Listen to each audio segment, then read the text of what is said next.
Hello. Hello. How is everyone doing this evening? We are live from the apocalypse where we play tabletop role-playing games to benefit nonprofits, aid organizations, and other charitable causes. We are back here with the Missing Numbers stream, having taken a week off 2 weeks back, so ready to get back into it.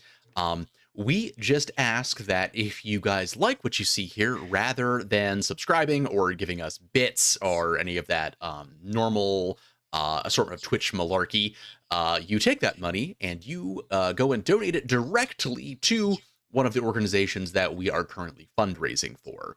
At the moment, this stream is raising money for the Surfrider Foundation. They are a great oceanic conservation group that has chapters all over the U.S. You are a sick doing boots on the ground beach dog. cleanups, as well as fighting an assortment of battles in our legal system to protect our planet's oceans. So if at any point you would like to donate, you can type !surf donate in the chat. Our bot will post the link, and you can make the McElroy brothers yell at us and interrupt whatever it was we were doing at that moment. We also have channel points you can use to unlock our emotes without subscribing, as well as to interact with and influence the stream in other ways. I think, unless anybody else has anything, that is all of our housekeeping. So, without further ado, let us get into it. When last we left off, Julian had descended into the basement of the Esper Bay Game Corner, which is pretty transparently a front for the local Team Rocket affiliate, which we have learned Julian may or may not have some species of sordid past with.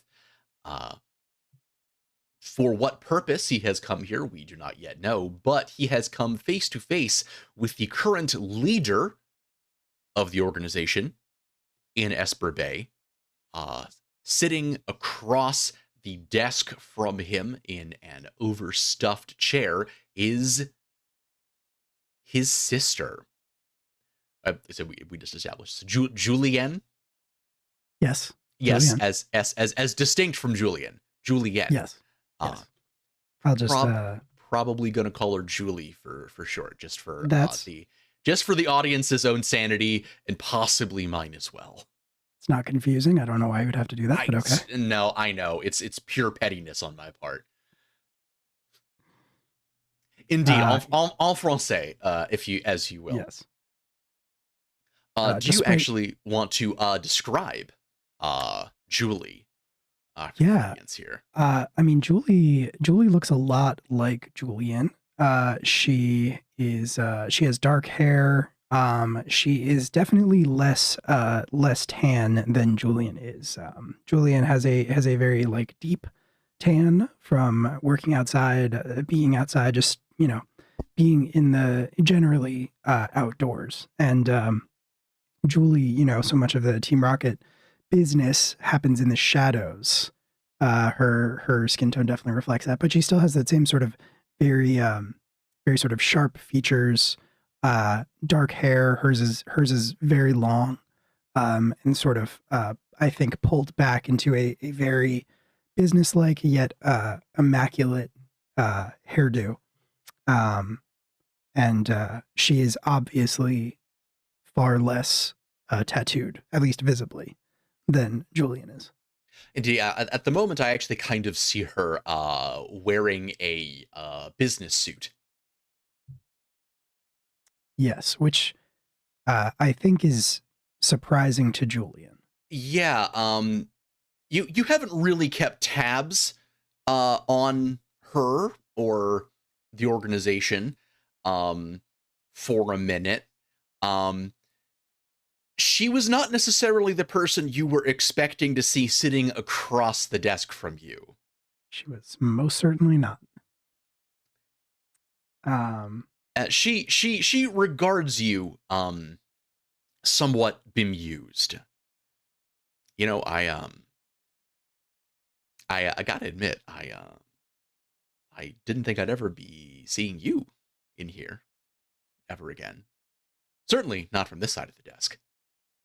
Thought you decided you were too good for all this.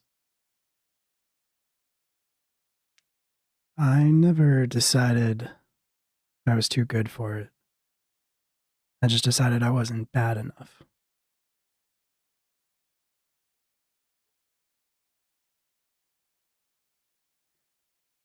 And I So, didn't think I'd be back either. well, let's cut to the chase then, bro. Uh, I certainly doubt you'd be here if you didn't want something. Uh, much as it pains me to admit it, I doubt you're here for a family reunion. Yeah. Yeah, you'd win that bet. So, what brings a fancy gym trainer down to a place like this? Congrats, by the way.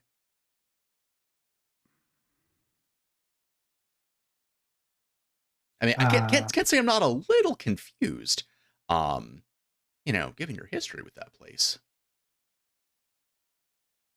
yeah, I And wouldn't you notice her glance momentarily at the repaired gold leafed ball toy under glass along the wall. yeah, I wouldn't really expect you to understand. And you're right. I'm here to ask for something. I don't I don't believe for a second that you don't either you don't either have your fingers in Silphco, or at the very least, I'm willing to bet you've done your research.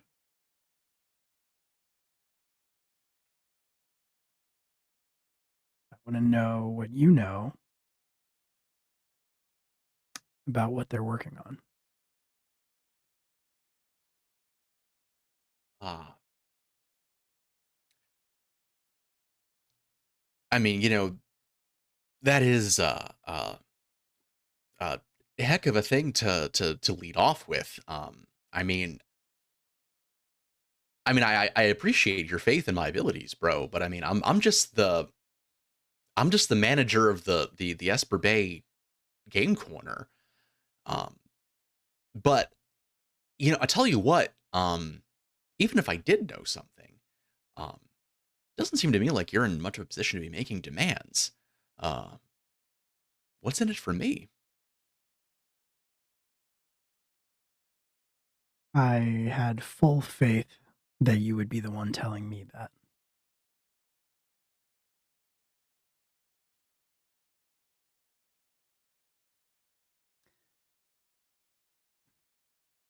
You know my limits. Aside from that, I'm willing to talk. Sure, we can find something to benefit both of us.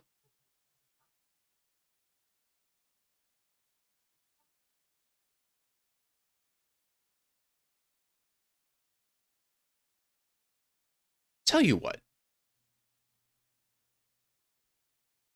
I feel like I might just have something. I mean, since you're a real big time gym trainer now, uh, how about you go a couple rounds downstairs? You know, really give the client something to holler about. Do your sister a solid, and I'll tell you what I know.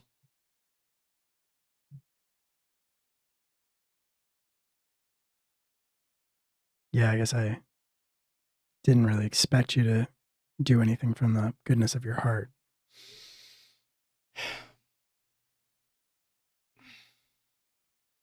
You know what, Jules? You're copping a bit of an attitude. For the first time that we've seen each other in how long's it been? And I don't feel like I got to remind you that wasn't a separation that I initiated. You walked out on me. And now what, you're gonna try to give me crap for sticking by the only family that I had left?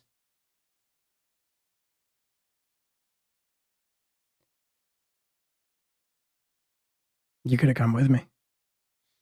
You didn't have to stay. You and I both know that's not true. But tell you what, if we're feeling sentimental, I'll um I'll sweeten the deal for you. Uh you go around downstairs, uh win or lose. I tell you what I know. You win, maybe you walk out with a souvenir. Little congratulatory gift on your new gig.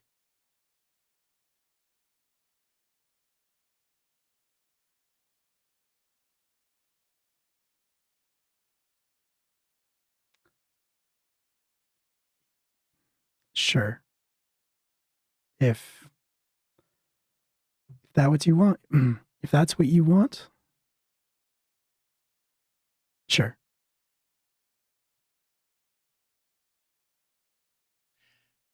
Thrilled to hear it. And she scoots back out of her chair, stands up, and just walks out of the room, leaving the door open behind her. I mean, I follow after her. Um, yeah, I'm trying to decide if there's anything. Yeah, no, I would follow after her. You walk down sort of the labyrinthine concrete hallways under the game corner, and at last she directs you into a freight elevator.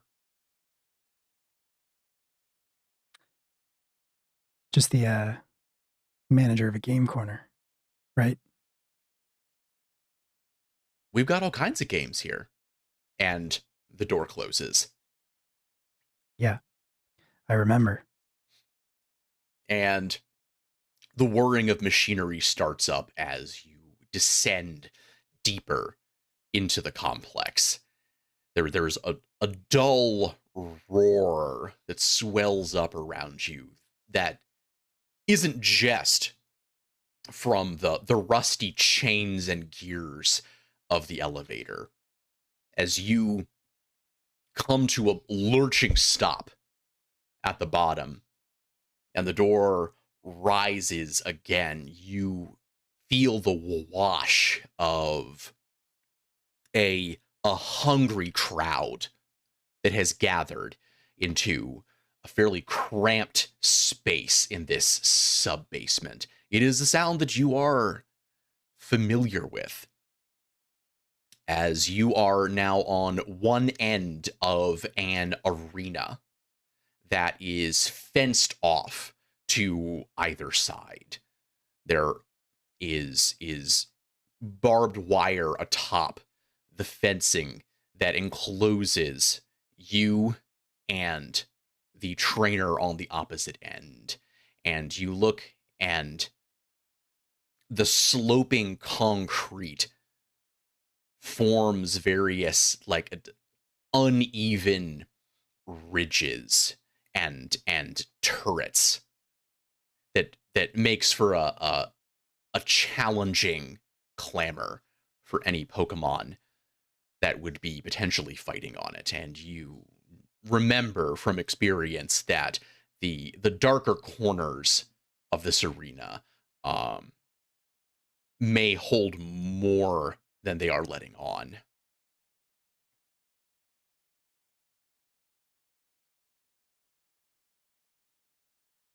So, who am I fighting?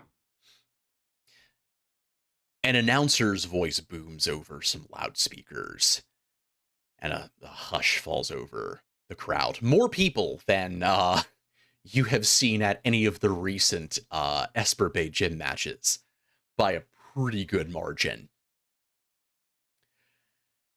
And now I am informed that we have a very special guest this evening, fresh off of his latest thrilling victory of the Esper Bay Gym.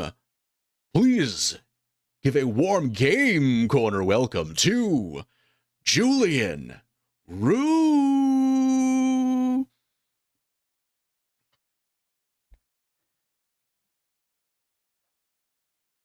Uh, look back. I will look back at Julie before I go into the ring and shrug and say,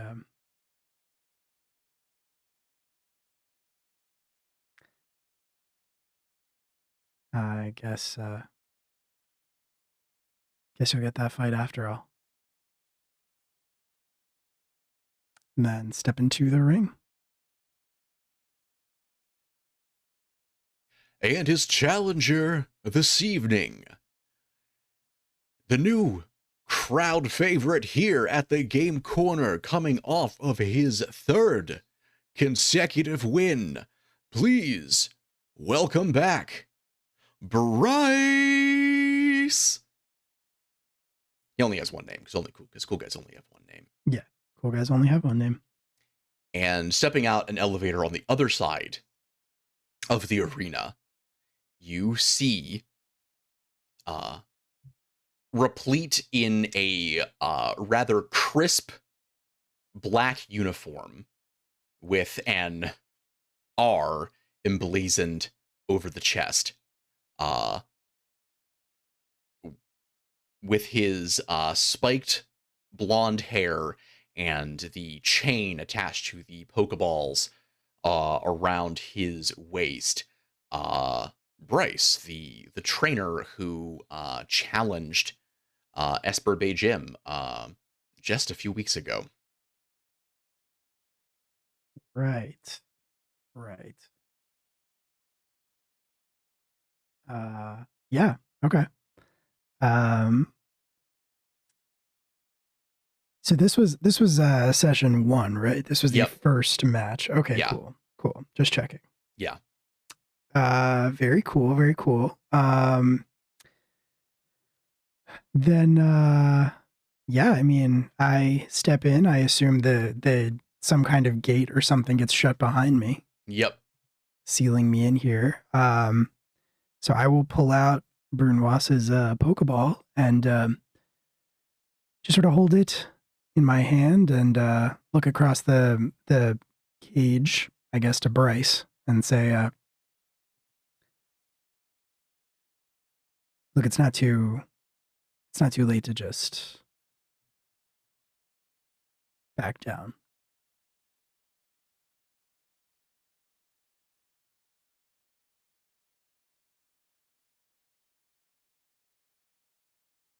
I'm not here to make friends, old man. Yeah, that's kind of the point.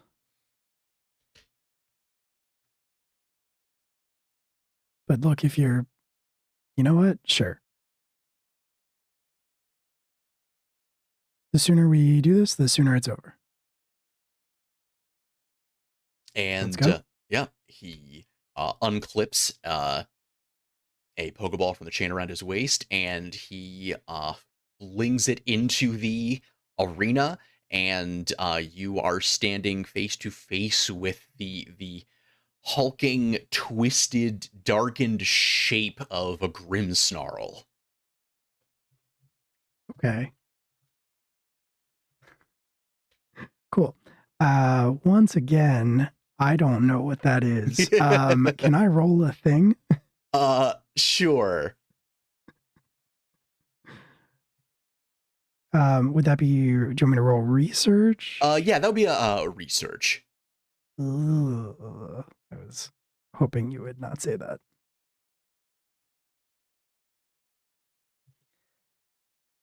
Yeah, Yeah, just that's fucking a grip it and rip that's a it, baby. 1. But thank you Slump for the that down, donation. dude. Shit, yeah, dude. Crack one for Oh the yeah, big grip it and boy. oh, Heather. Yeah, Oh. I mean, we do have a lot of luck in the pool, at least. So Mhm. there's that going for us. Yeah. I donate every time, but I want to point out, I did say to hide my name and put Ephraim Eve's ghosts, and it did not work. So Aw. I'm very disappointed in that. But yeah, there. Go get him. I'm gonna go get him. Go get him. Get him good. Cool. Yeah. I mean, all right. I don't know what this is, and that's canon because I rolled a 1, but I am going to Google what it looks like and then draw my own conclusions visually. Oh, cool. All right. I hate that. That's literally the Green Goblin. What was it? Grim Snarl. Oh. It's one of the new ones from Sword and Shield. It's a Galar. Yeah. Green Goblin if he had like way too long hair. Yeah. Yeah. Yeah. All right. No, I'm gonna just roll with it, and I had Brunoise's Pokeball in my hand. I'm gonna send Brunoise out onto the field. I choose you. All right. Well, let's go ahead and roll off for initiative. Okay.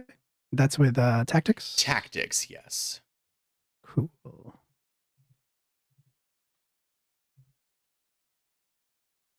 wait, that's right. That's a slash in Roll20, not a exclamation point. True.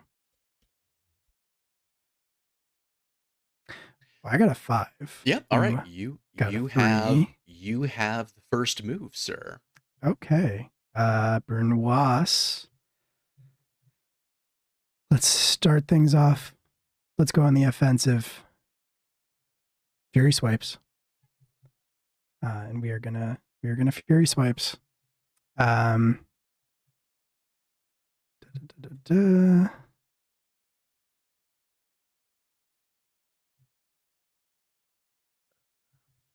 think this works if I remember correctly. Yes, there we go. Ooh, an 8. Do I see an 8? I do.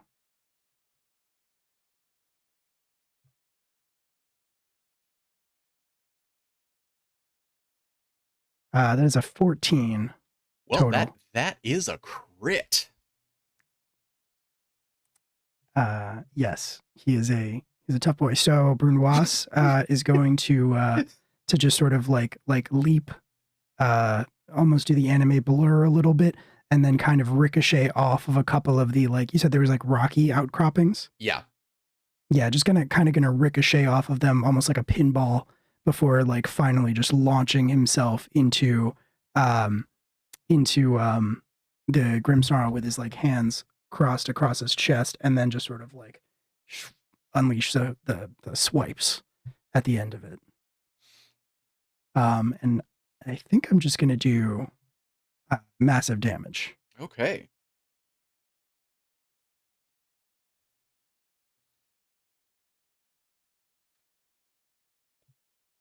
And we have some rage in the cage tonight as Rue shows us what the Esper Bay Gym has to offer this evening. Julian, every time they say the Esper Bay Gym, Julian is just like, please stop. Please. Say anything else.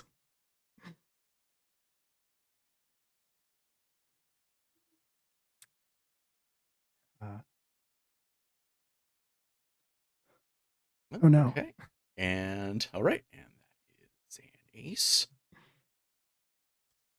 So roll extra 1d6. All right. And that is also a 14. Oh, wait. Oh, you add them together. Mine would have been more than a Yes. 14. I don't think it matters, though. Okay, cool.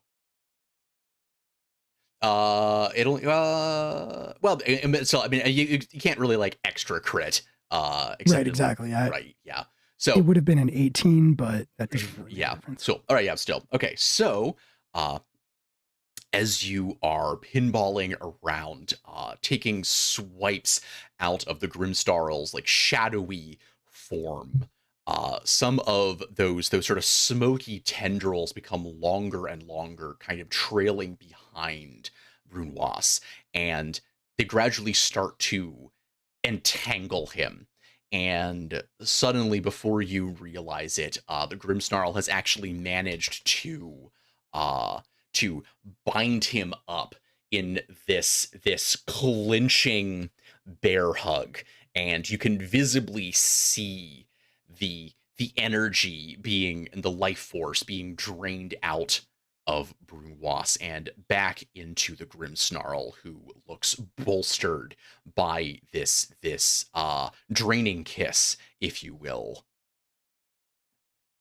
I will not. Oh, I hate that. Okay, cool. We roll again, right? Yep. Cool. 5 again.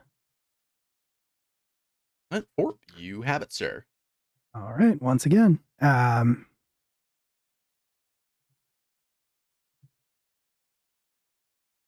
cool. Shake it off, Brunoise. You're up close. Point blank water gun. And Brunoise is just gonna sort of like take a deep breath and just fully unload a massive water cannon directly into this thing's face.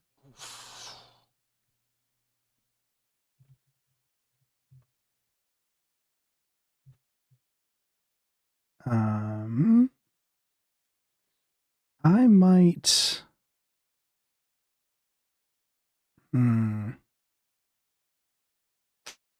I might re-roll that. Okay. Gonna try to go for trying to go for the big whammy. Yeah. I also accidentally. I thought I fixed that, but apparently I also accidentally added a couple things. So we should be at 4, right? We should be at 4. Yeah. So this will take us down to 3. Excellent. Perfect. No notes. Yeah. So it's. I thought I changed it. I'll review. That's the same. That's exactly the same. That's literally exactly the same numbers. That's a 6. I will not re-roll it again. So we are going to stick with that and just do 6, which I think should still be a hit. It is, yes. That will successfully hit. Then yes, I blast him with a water gun and interrupt the draining kiss, and Brunoise leaps back out of the reach of those horrible tentacles. You have established distance between Brunoise and the Grimsnarl and broken the clinch as the Grimsnarl is visibly just floored by the hydraulic force of it, and he is laid out on the ground and seems to be struggling to get to his feet. Just this sort of mass of wet, matted, shadowy hair, and it comes up on one knee, visibly breathing heavily, and extends one arm in a pleading gesture towards Brunoise.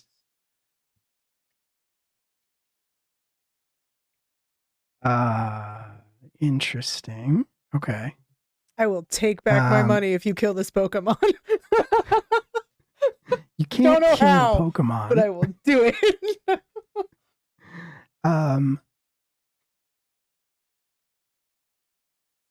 Is Julie still behind me? So the door closed behind you. Yeah, but I wasn't sure if it was like barbed wire cage or something, and I could still see her. Would you like Julie to still be behind you? Yeah, I think so. Okay. And then, so I'm just gonna look back and like gesture to the Grim Snarl and say, "All right, that's it. It's down." At which point the as Brunois sort of turns to look at you for guidance, the Grim Snarl's arm stretches out languidly, grasping Brunois's claw and just whipping him to the other side of the arena in a false surrender, which is an auto hit for Thanks, 1 Heather. damage. Listen, you're in a dog fighting ring. You can't blame me for being. I rescued 2 dogs that were used in dog fighting. Okay, you can't. No, I that's have a fair. thing. So that is 1 wound. That is 1 wound. Okay. All right. So noted. Apologize. And yeah, Julian's gonna just grit his teeth. I assume Julie's laughing. She doesn't even laugh. She just grins. Cool. If I'd and you actually hear her say, bro, if I didn't know better, I'd say those yeasts are making you get a bit soft. If you think Estelle's not going to hear about that, you do not understand town gossip. That's fair. I fully expect that to be a thing. Julian grits his teeth and turns back and calls back across the calls across the arena to Brunois and says sorry,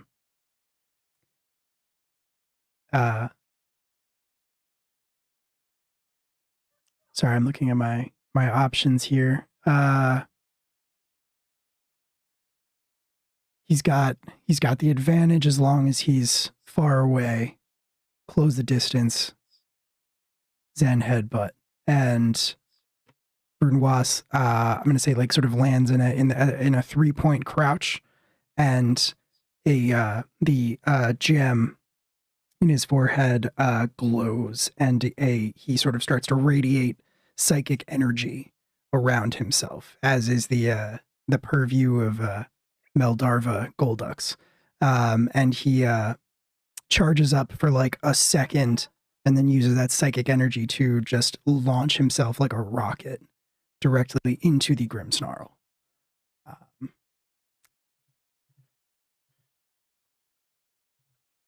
All right, and that is Zen Headbutt, the psychic type move. Yeah, why would that matter?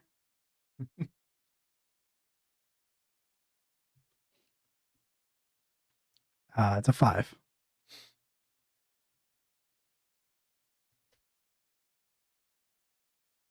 I need to donate again. I mean, we still have 3. We still have 3. You can use them. You can just do it. I know, but I don't want to use all of them in one battle. Also, I like mean- she said, win or lose, I get the information. So Oh. Yeah. I'm also not sure reroll fixes Ah. that one. Oof. God damn it.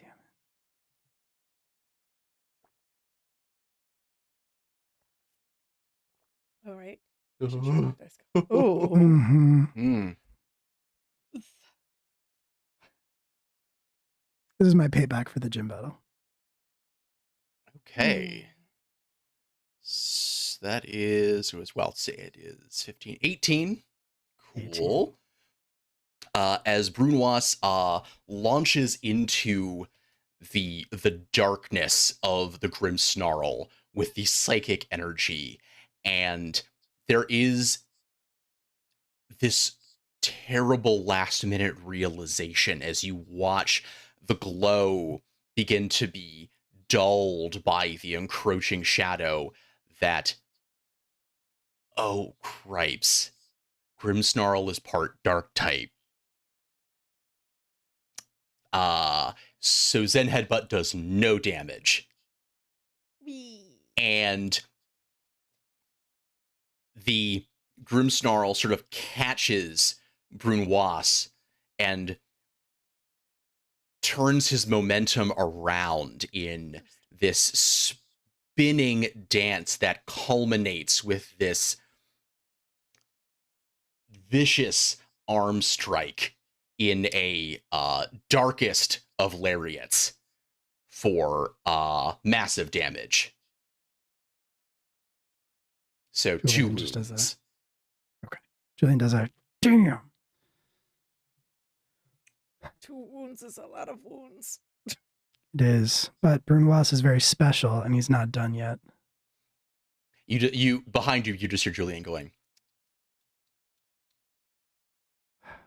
"You're forgetting your roots, bro."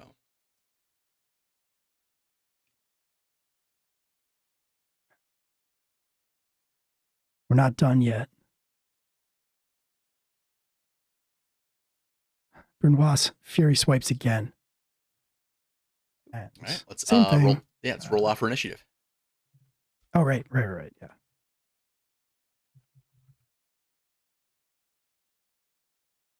Noise. Does initiative explode? I mean, it doesn't matter. I guess I got it. You're bigger. You got it more than him anyway. Cool. So Cool.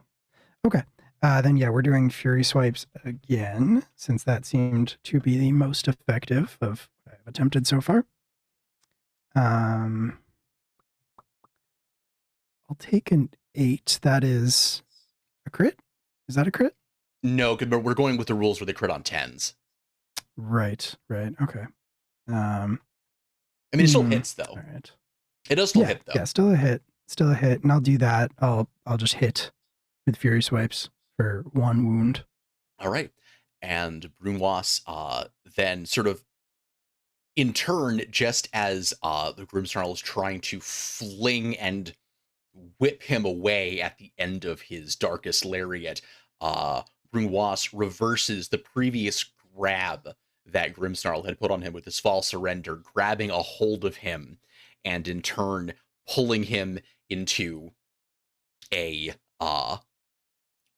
pin as Brunoise then proceeds to just demolish the Grimsnarl. And the Grimsnarl does not get up. It is thoroughly fainted as Brunoise begins to stagger back towards you, and Bryce returns the Grimsnarl to his Pokeball. At which point, he goes to retrieve his next Pokeball. You only see 2 on his belt. Okay. So he goes All for right. his second and presumably final Pokemon, which he flings out onto the field, and Brunoise is face to face with the 4-legged and horned form of a Houndoom. Ooh. Also dark type. But also a fire type. But if also memory fire type. serves. Yeah. Julian is gonna smile at that, and he's gonna say, "No, that's more like it."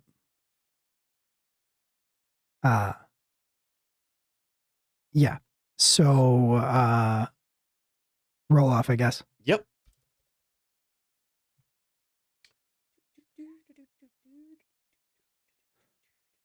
Okay. Right. It says I got a 1, but the die says, wait. So that's my die. We just rolled them at the same time. Oh, I see. Oh, and it's like overruled. Yeah. Oh, I see. Gotcha. Yeah. Okay. Well, you won. So. Yes. Cool. Yay. Okay. Brunoise, water gun, and from back like across the arena, once again, Brunoise just draws himself in and just unleashes a huge blast of water that sort of like covers the entire distance of the arena and hopefully slams into the Houndoom. Ideally, maybe knocking it back into the barbed wire. Okay. Well, you get a +2 if nothing else, since you have the type advantage. Oh, right. Okay, cool. Okay. No aces, but a 14 total. Okay. Well, that does hit, and that is a crit. We are gonna just do massive damage. So 2 wounds. Okay. I think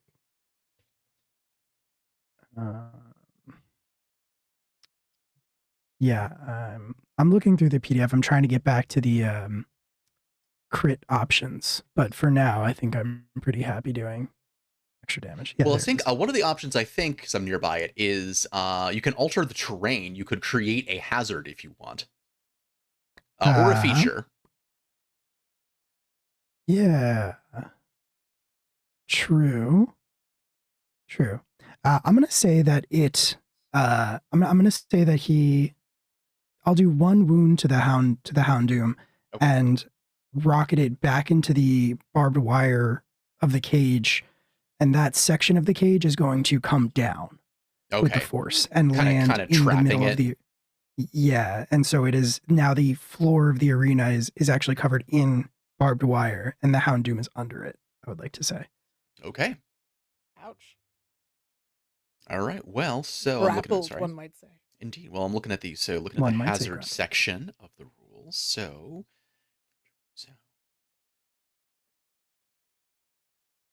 all right. So its move is then going to have to be devoted to trying to escape from the hazard. And I'm trying to see if it has any moves that are good for that. I think escape. Yeah, I mean, if Bryce has an escape rope, an escape chain, perhaps. And this is actually the first time you actually really hear Bryce sort of call out to his Pokemon. He was silent throughout the entire match with the Grimmsnarl, but that this he calls out, Houndoom, listen to me. You can do this. Just flame charge out of there.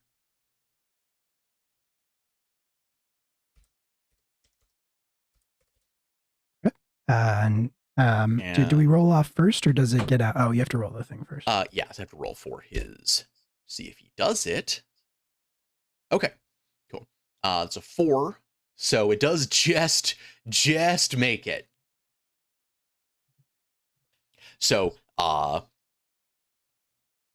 you see the metal of the wire and the chain link fencing begin to glow red hot as the heat begins to surround the Houndoom in an aura, and it rears back and launches forward, and there is this burst of heat that that falls over you and Brunoise and the entire crowd, making you have to squint through it momentarily.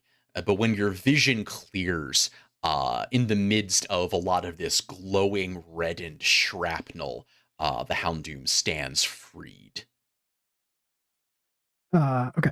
And the second it does that, Julian is gonna again sort of clenches his fist and smirk and say, exactly where we wanted him. Brunoise, let's put him out. All right. And Brunoise is going to use water gun again. Okay. All part of the plan. I'm going first again. All right. Type advantage. 11. Crit. Yeah, nope, that does crit. This time we are doing massive damage.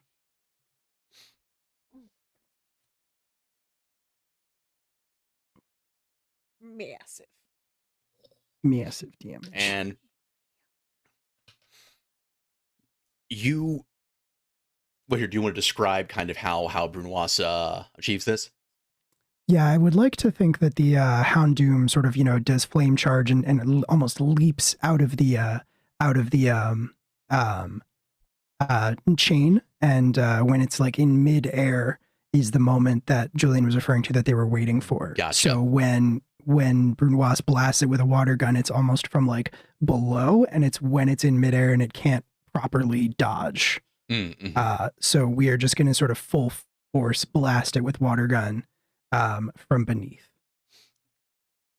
And Brunoise, rears back and basically juggles the Houndoom with its water gun.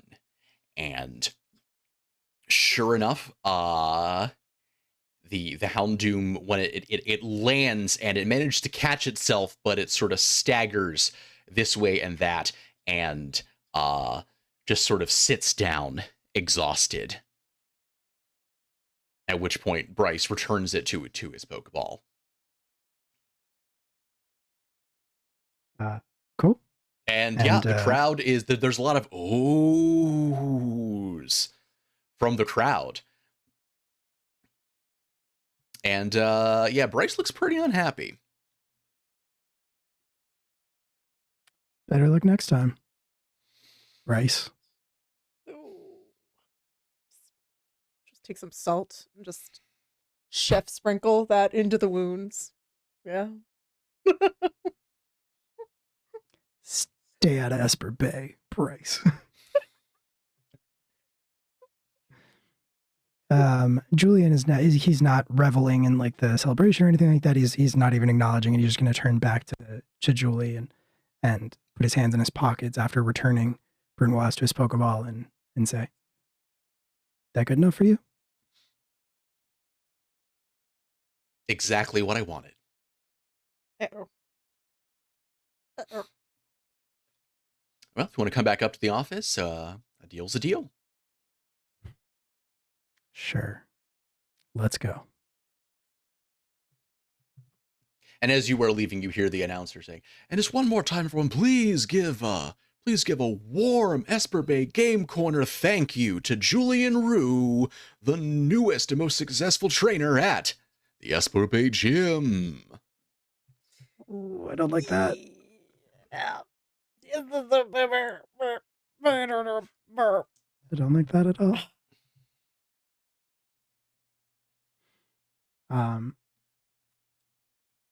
Yes. I go back up to my sister's office with her.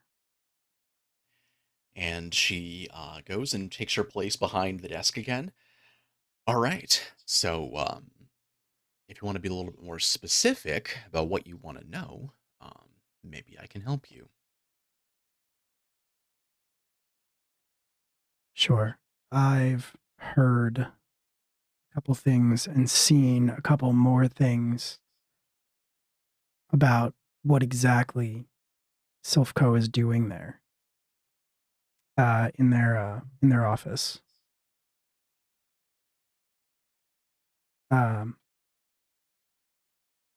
And it's bad, Julie. Like really bad. You think And I don't believe a lot of it is. Haven't been wrong yet, he says with a meaningful look. That's debatable, but go off, I guess. Like I said, I don't believe for a second that you're not doing some kind of corporate espionage thing. You wouldn't be this close to their headquarters if you weren't. We have a lot of loyal clientele here at the Game Corner. Some of them may or may not be Silphco employees. I mean, again, I can't tell you what I might have overheard unless you get a little more specific. He will put his hand down on the desk hard, bang his hand down on the desk and say, "Then let's cut to the chase. I want to know what you know about the Missing Numbers project."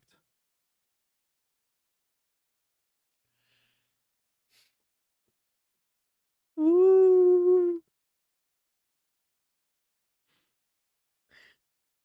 She actually goes and opens up her desk and pulls out a little Rolodex full of cards and starts flipping through it. pulls out a card, goes over to the bookshelf and begins sort of just scanning the spines of the books, and at last pulling one out. And it's actually mostly binders, it looks like, upon closer examination. And flipping to directory within it and sort of comparing it against whatever information is on the card.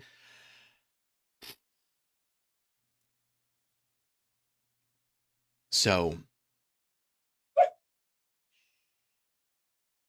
I know you're not going to believe me, but I don't know a lot. That isn't to say that I don't know anything.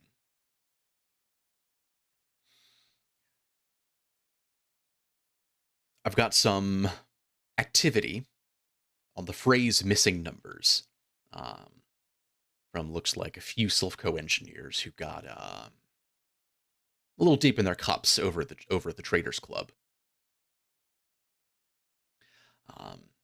Something that they were pretty concerned about, trying to drown their anxieties a bit.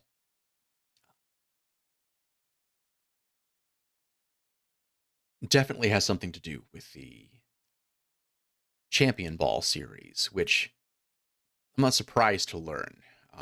We've had some issues with those ourselves.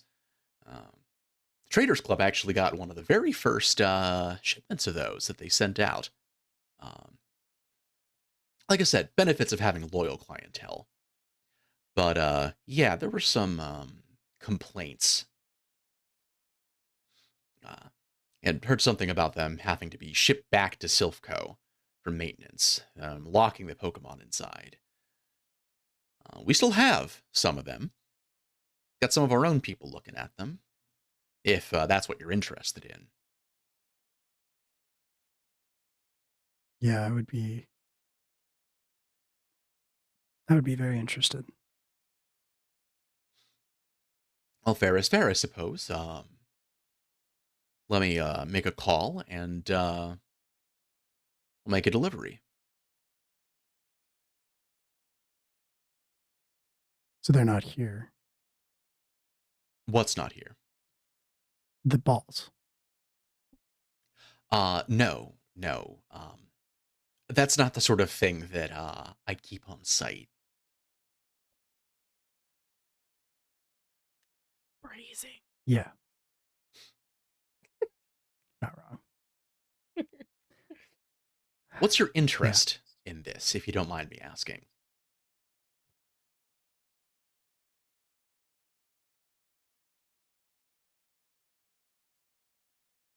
Just heard some bad people were doing some bad things. And I live here. My life is here. Be real bad if something happened to here. I mean, as someone who does business here, I can't say that I'm inclined to disagree. I mean, if you really think it's that bad, would you want to, I don't know, get lunch sometime, catch up, maybe make it a regular thing. Try this whole thing again. This is emotionally constipated for I miss you, brother. Thank you for translating. It's like, for our audience, I wanted to make sure that they understood. This is like, Yeah. This is basically like hugs and tears in Team Rocket stuff. And, you know, we could compare notes. I'll have my guys keep an eye on things. I'm not coming back. I wasn't asking you to. Bold of you to assume I'd even take you back.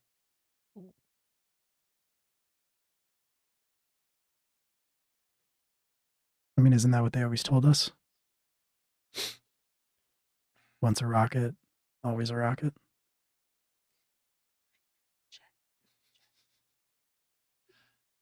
I mean, are you?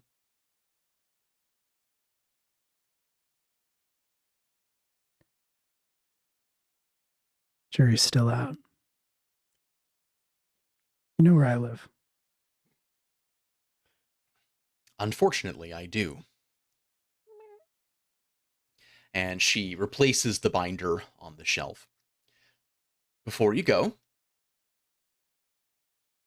I am a woman of my word. A souvenir.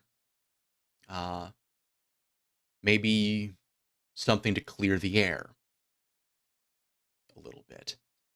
And she goes over to the glass case with the ball toy in it and uh, unlocks it, retrieves it, and hands it to you.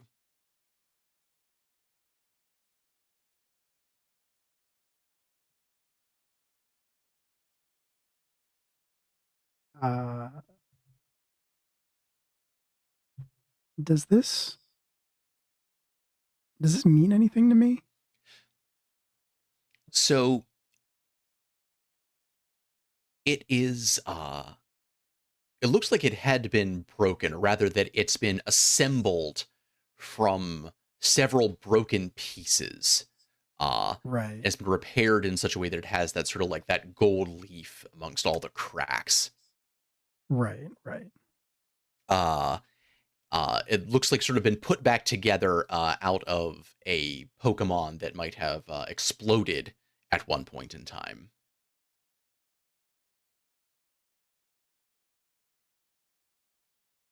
Why did you keep this? Well, I couldn't very well come back empty-handed, could I? Maybe if you'd played your part a little better, wouldn't have all gone to hell.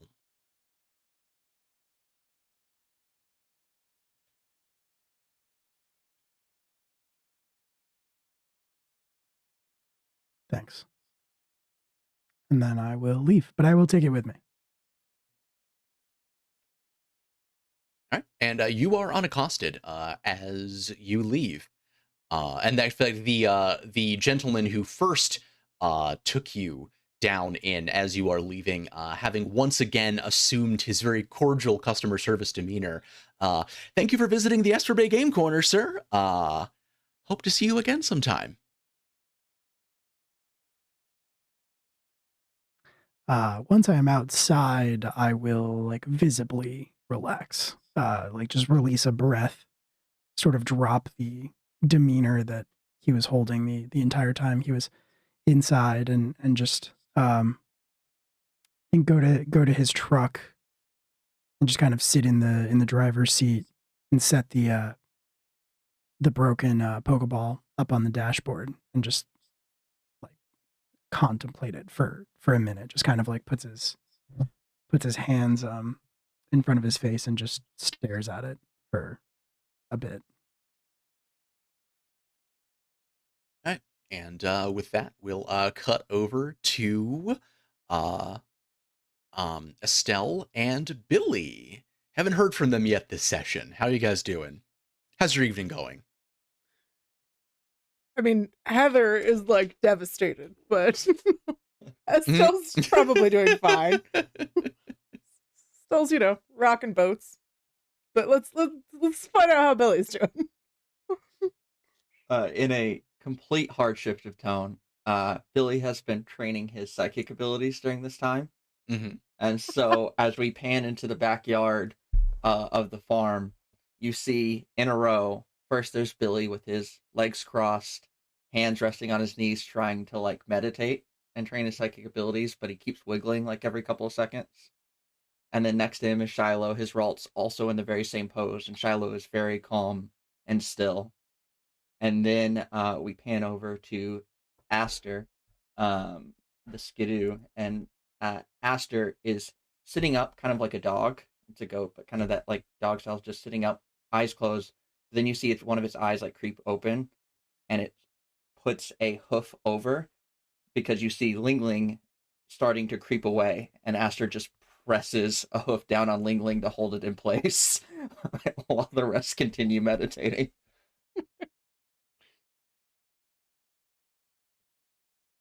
So what has sort of like kind of describe a little more? What has sort of Billy been doing to try and kind of exercise and develop his psychic powers?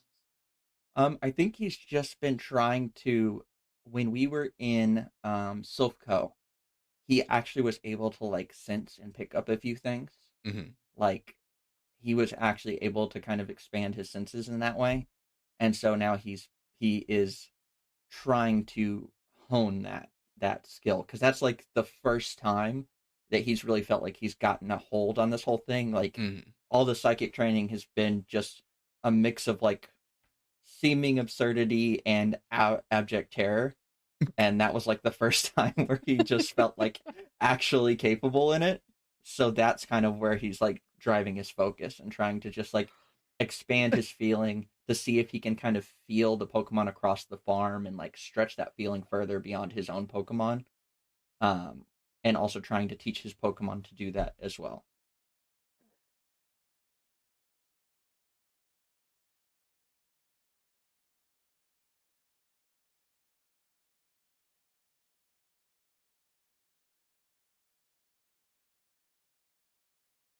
Feel the various Mudsdales, that are galloping their way around the farm, grazing in the fields. But at the same time, they're Mudsdales. They're not exactly quiet. So, 6 of one, half dozen of the other. But as you're sort of thinking and your mind kind of wanders back to town and thinking about sort of your new role and you know what level of comfort you have with it, uh you do get this weirdest inkling, this strange feeling that there's something going on at the gym. It's just a weird, like, itching on the back of your neck. I think he's gonna hop up and just be like, "Well, that's enough of that. Let's head to the gym," and just kind of round him up and with Pokemon in tow, start heading that way. He's not running, but he's definitely moving at like a speedier clip as he just kind of heads that way. See what's there. All right. What's Estelle getting up to?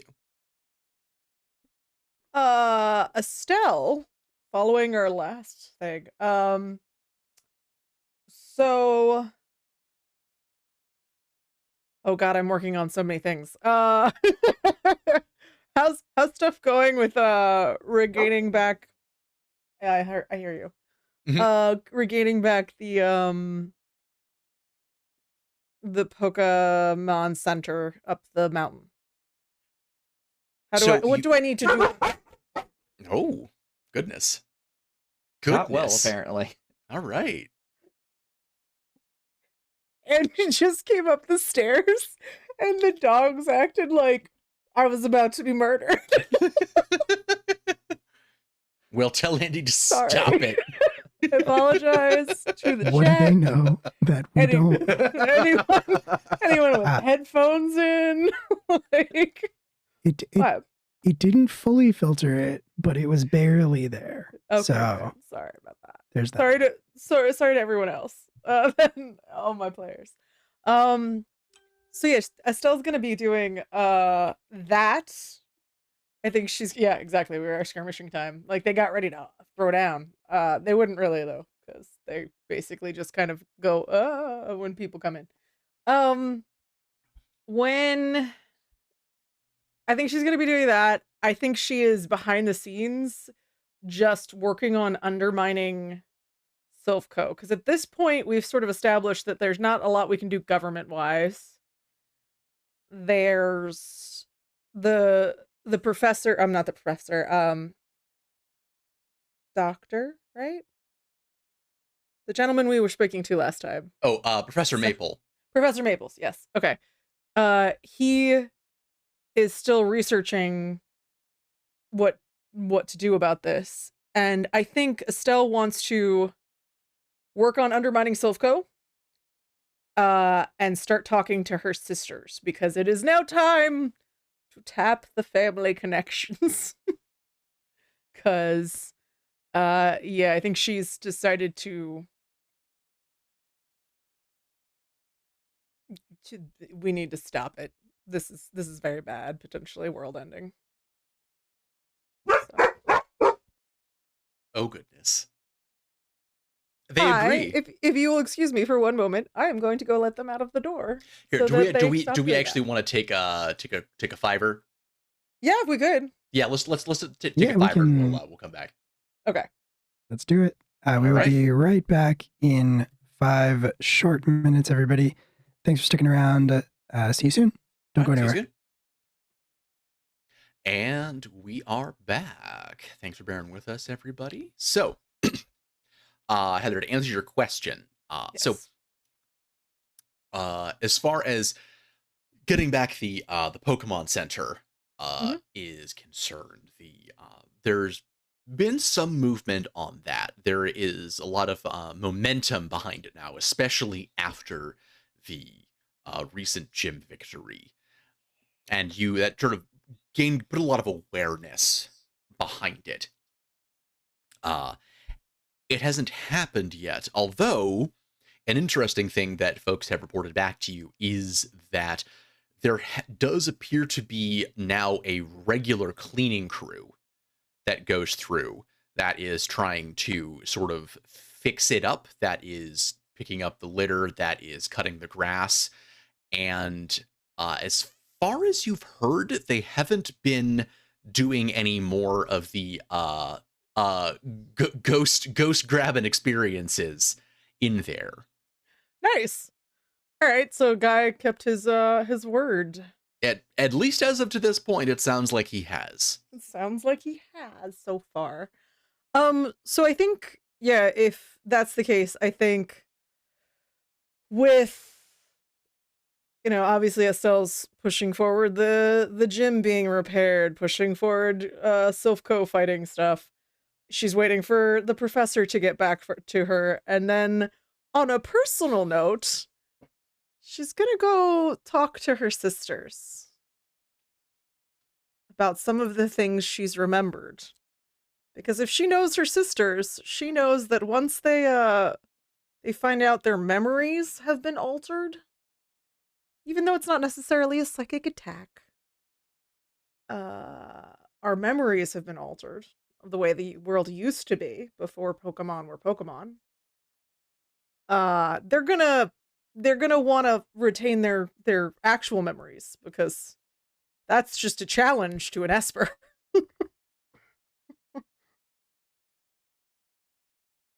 All right. So, who were you reaching out to that you want to contact? I think I am calling a family brunch. Me and Mr. Mime, we're cooking up a storm.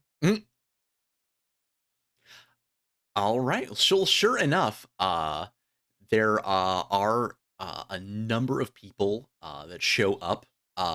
Your landlord slash sort of your maintenance guy looks very confused as he repeatedly says hi Estelle as each of them goes up the stairs, and he's very confused because he doesn't know why you keep changing clothes.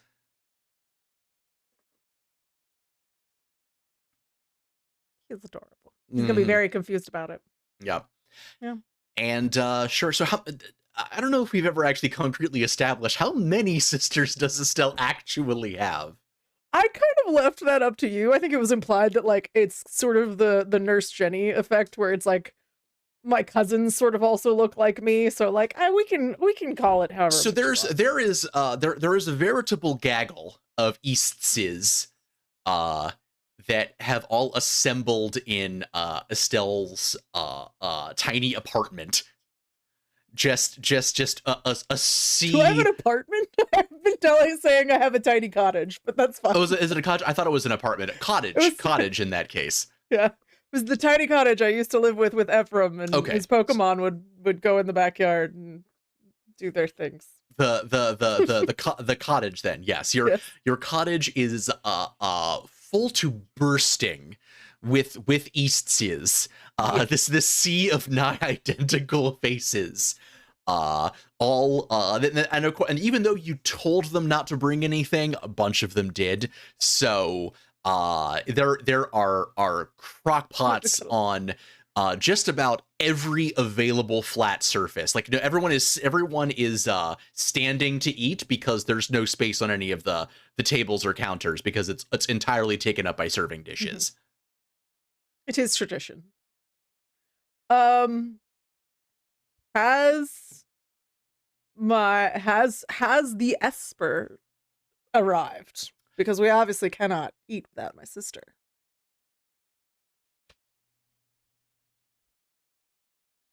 She is the last to arrive. Cool. When she arrives, like, everybody's bustling and nobody's doing a thing and da-da-da. It's that gaggle of everybody talking. And I think I take her aside into a room. You take the Esper aside into the room. Yeah. And I say, I have family business, which is basically like family code for, oh, we got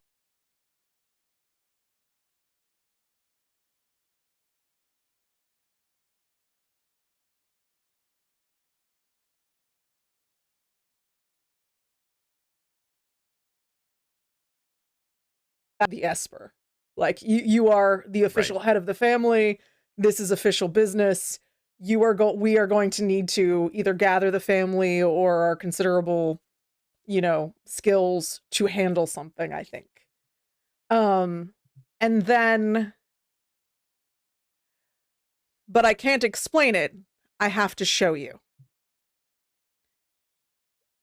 And what I'm gonna do is use my skill, my empathy skill, which we basically said is just sort of the psychic skill, but just slightly retooled, and essentially open myself up from what presumably were the shields I was taught as a child, and bring to the forefront the memories, essentially, of that sort of overlay of these were not Pokemon, they are Pokemon now. My father leaving and the conversation with the professor. Because you never know who's going to overhear, but you can always give a little peek. And you're sort of showing this to Ellie, your oldest sister. Yes. And you're sort of in private. I'm guessing, like, in your bedroom, basically. Yeah. It's her, me, maybe Mr. Mime, if he's not, like, trying to keep my relatives from rearranging the furniture or something. I feel like Mr. Mime might be. Yeah.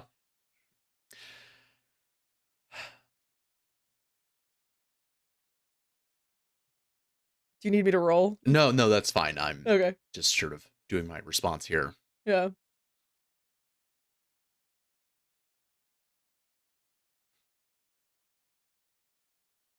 Estelle, when did you start? When did this start? Oh, I would say about a week or two ago. When I went up to help, I don't remember what we named the one sister who lives up the mountain. When I went up to help, Emery. I don't know. Hang on. It's in. You got it? You got it in the notes? It's here somewhere. I should really know this. This is technically my background. But we just sort of went, they all have E-names. We plan real hard.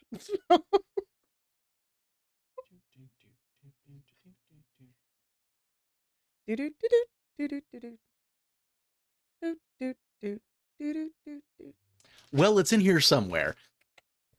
When I went up the mountain to help Emery, with that little ghost issue, It was around that time. And I actually pushed forward the memory of the thing I couldn't look at. Estelle, stop. Stop. Stop. You don't.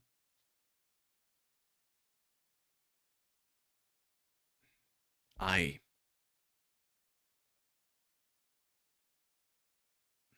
Believe me when I say it's better if you don't think about it. Well, yes, I understand, but No, I'm not. Ellie, have you run into one of these things? Not not that specifically, but I know what it is. I know, Estelle. I I never forgot.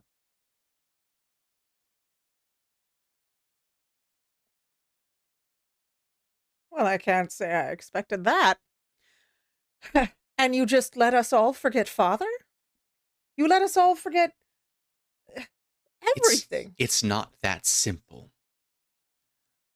Did, did you ever wonder why I trained as hard as I did? Why I you I know you always thought it was because I wanted to be the Esper. Well, And that and mother was sort of a. I'm not going to say she was a terrorist, but she was a little bit of a terror. oh mother, rest her soul. Yes, in the fiery Or pits. assuming she moved on at all.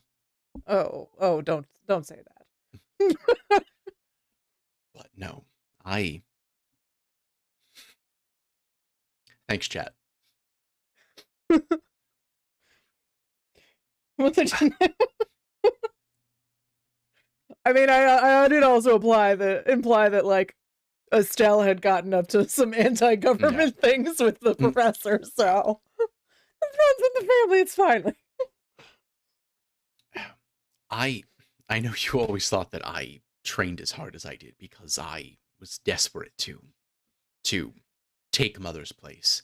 And of course there was a certain amount of that. I've always been headstrong. Competitive, Yes. But exacting, I confusing. have I mentioned recently, sister dear, that I love you. And I love you for all that you are. Especially the spiky bits.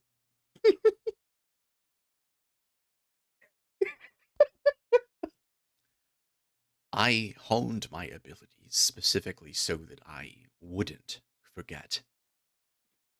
I I I always knew something was wrong, but it requires intense dedication. It requires intense partitioning in the mind to be able to hold both of the memories simultaneously. Trying the harder you think about it, if you're not ready for it, it it can hurt you, Estelle. It's not something we were made for. Mm. It it can hurt you.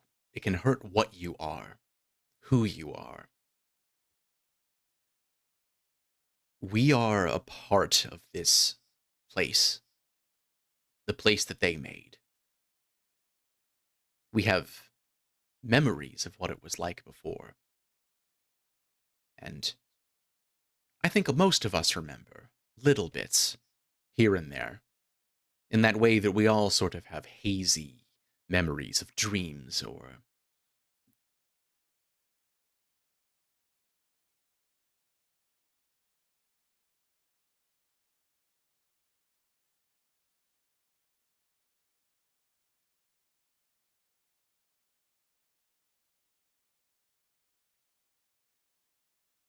part of this world. And when you do, those memories, they'll change. They'll warp to fit the you that exists here. And if you struggle against it too hard, if you're not ready, it can be sharp. I never told the rest of you because I didn't want to risk it.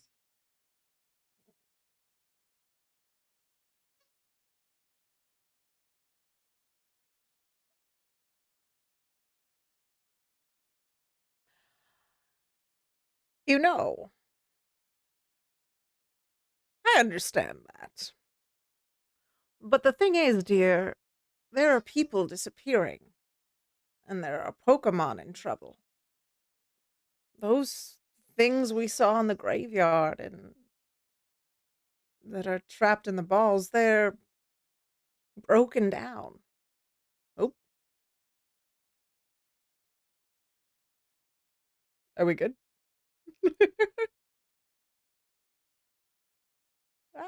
Good. Okay. Uh, they're Pokemon whose original whatever has been corrupted. And the only chance we have to fix it and to save them and ourselves is to figure this thing out. So it might hurt, but that doesn't mean it's not worth doing.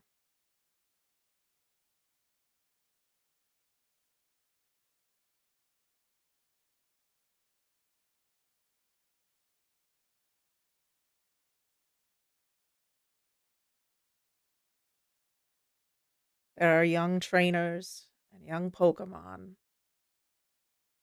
There's babes in arms and people just starting families. And I can't just let something awful happen to all of them because I did nothing.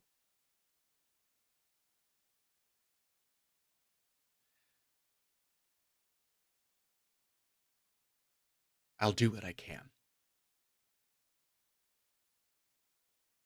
And the family?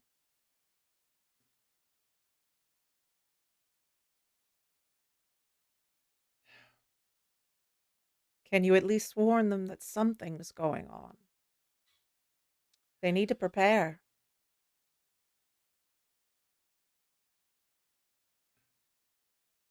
We can warn them, but the truth is, it's a lot. Oh, I know. But you know, we're a big family. And there's about enough espers to, well, cover this whole island if we worked at it.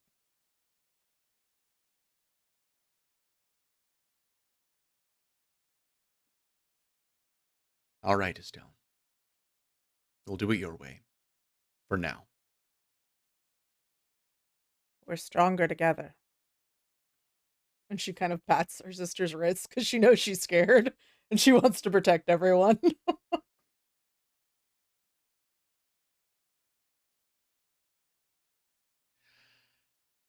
Well, do you want to break it to them, or should I? Well, depends on how much you want to tell them. That's your decision. You're the Esper. I just want them to know there's danger coming and that they need to start training again. Be prepared. You're not like Mother. You don't have everyone over every couple of weeks making sure that they can still hold a shield. And as much as I appreciate that, well, I start to wonder if maybe Mother wasn't doing it for a reason.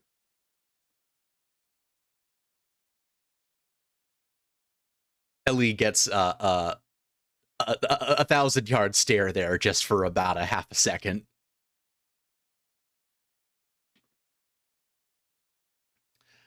Well, let's get to it then.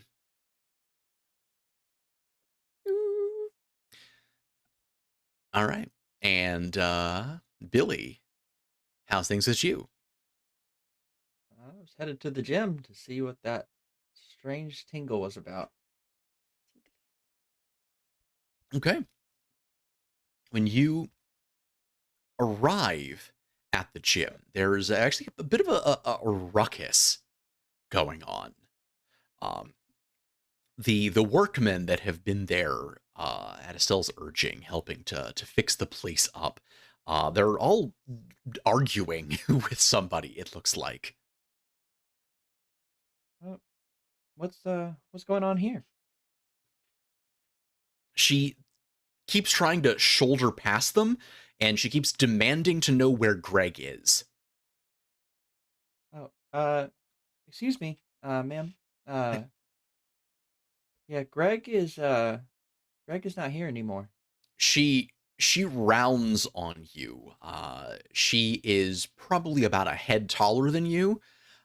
She has a crew cut, a t-shirt, and boxing shorts on. What do you mean he's not here? I will. You find Greg. Hey, you find Greg. You tell him I'm here for our rematch. Oh well, I mean, I might be able to help with that. But Greg left the gym, in my care, I suppose, and went on a little bit of a journey. He's Greg left the gym to you. You're okay. Oh man, Greg, where you at? Oh, this is okay. This is pretty good. This is pretty good. All right. He's just afraid he's gonna lose this time. He's just afraid he's gonna lose this time. Greg. I mean, seemingly, Greg. Do you see his van? She stops and kind of walks purposefully out to the parking lot and the garden outside and looks out at the visible outline on the side street where his van used to be. Oh man.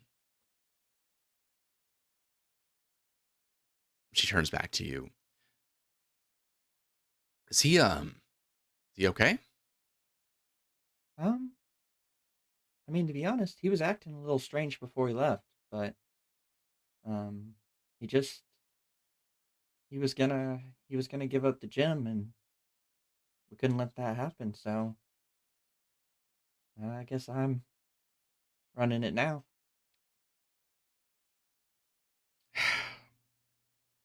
Well, ain't that just the darndest thing? Shoot! What I've been training for. Every year I come back here and challenge Greg, and every year he whoops me, but no, this is the year. This is the year I have been challenging gyms all around the region just to get ready for this. And then shoot!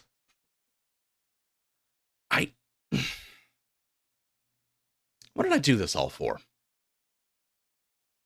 I mean, I assume you'd like a badge. I can accommodate that. I mean, That's great. no offense. I mean, no offense, kid. Like, I mean, hey man, I'm sure you're tough and all, but Greg. Yep. Yep. Uh-huh. I mean, yeah, I suppose to each their own, but maybe I can still give you a challenge. Billy Baker, pleasure to meet you. Annie, nice to meet you. And she grabs you by the hand, and you've never had to shake hands from your heels before, but that's pretty much what it feels like. And I think it's probably around this time that Estelle, having wrapped up the family meeting, rolls up and sees the commotion. Do I know this person?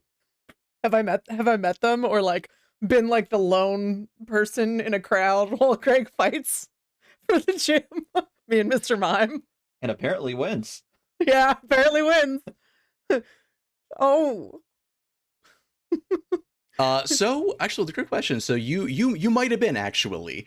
It takes you a minute, but you think you recognize her. Uh, Annie is from the other side of the island. She has been coming here since she was 10 years old. Aw. And challenging Greg every year. And every time Greg has beaten her. But keeps encouraging her to, to try again. It took you a minute to recognize her though, because she has definitely had a growth spurt. Also, she is friggin' jacked now. She been doing some weightlifting, some squats, some push-ups. Oh, Annie dear.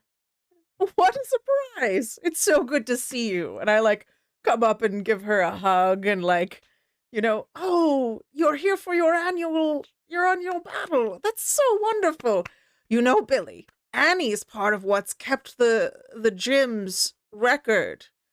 Because we have to have a certain number of wins every year. Annie's been helping keep us open for years now. Yeah, but that, I was hoping I was going to get to change that this time. Not that I want to shut you guys down or anything, but you understand what I'm saying, Oh. Mm-hmm. Well, Billy's the new leader of the gym. Greg approved him and everything. Yeah, that's what he was saying. I wasn't sure I believed him, but Estelle, he's on the up and up. Oh yes, my sister's training him, and let's see. Billy, how many wins is it now for you? Well, I'm certain there's been a few at some point. The fact that Billy has to like think about it for a minute and plus probably not that many. But listen, dear, this will be a great training experience because you know and have studied Greg's methods for years. There's no one better to run Billy through his paces, and why, Billy might give you a few surprises as well. You should be challenging people other than Greg, I have been, and she gestures. There is a belt around her waist, and in addition to the Pokeballs clip there are several badges. Ooh. Well, look at you all grown up. Well, Billy, do you want to arrange a date for a battle? I mean, yeah, I guess we do have to do this more formal, huh? I mean, I'm in town, but why don't we do this right now? You want to go? We can go. Yeah, sure. All right. Just me and you, Estelle. Yeah, are you with the gym now too? Oh yes. Oh, all right. So all right. I mean, we want to do this formal, then what? I guess I got to get through Estelle to get to you, right? Those are those are the rules, right? Oh, if you want to do all of the trainers, then well, we'll probably have to give Julian a call as well then. Doot, doot, doot, doot. Do you want to battle Estelle first, or you want me to call Julian and he can come along while you're fighting me? I figure, why don't we just have her just since we already had a match with Julian, let's just have Annie go with Estelle and Billy. That works for me. All right.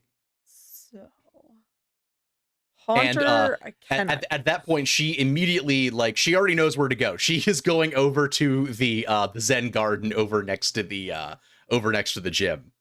Oh, all right. She's ready to go. Right, I can't use Haunter in this one, right? Correct? Because he's not correct. He's not psychic. Yeah. Cool. Just verifying. Because I know he has psychic-ish moves, but technically he's a dark type. All right, so what does she bring? I guess we'll just start, or do we roll? Oh well, Billy, I forget. Do we need to write down anything first? Have you logged into the logbook, dear? I can take care of that while y'all are getting started. I'm sure the information's there. She's been here before. Yes, It'd be easy to just copy it for. It's so exciting. I'm never on this side of things. And she hands you her little wavy flag go team flag. And she calls forth Mr. Mime. Sorry, I'm just writing down the health boxes here. Are we finally going to get hints at his terrifying backstory?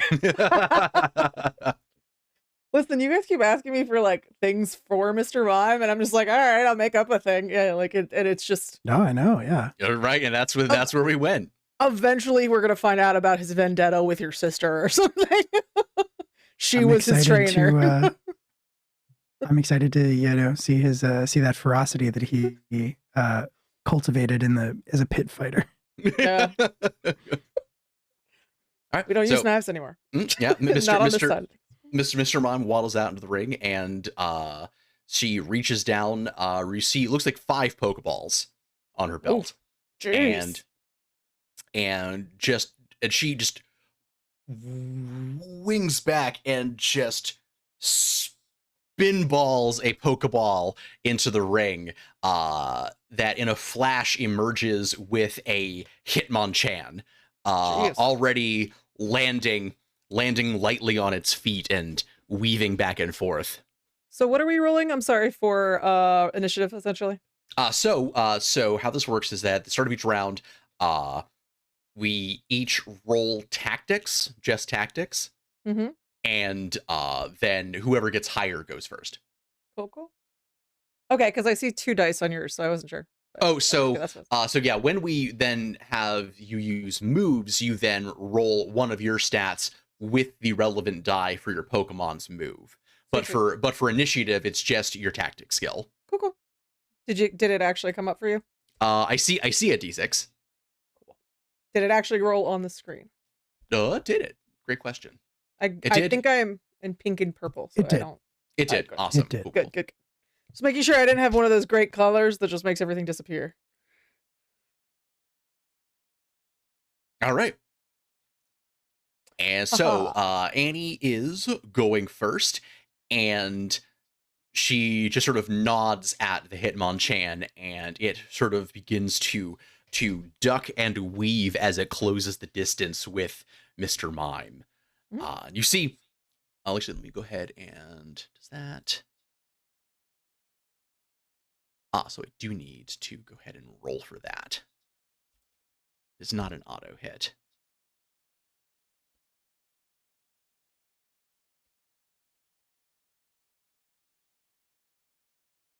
Okay, and Mr. Mime is just the base toughness of 4, correct? Mr. Mime is in fact. Wait, sorry. Toughness of 4, yes. Okay, cool.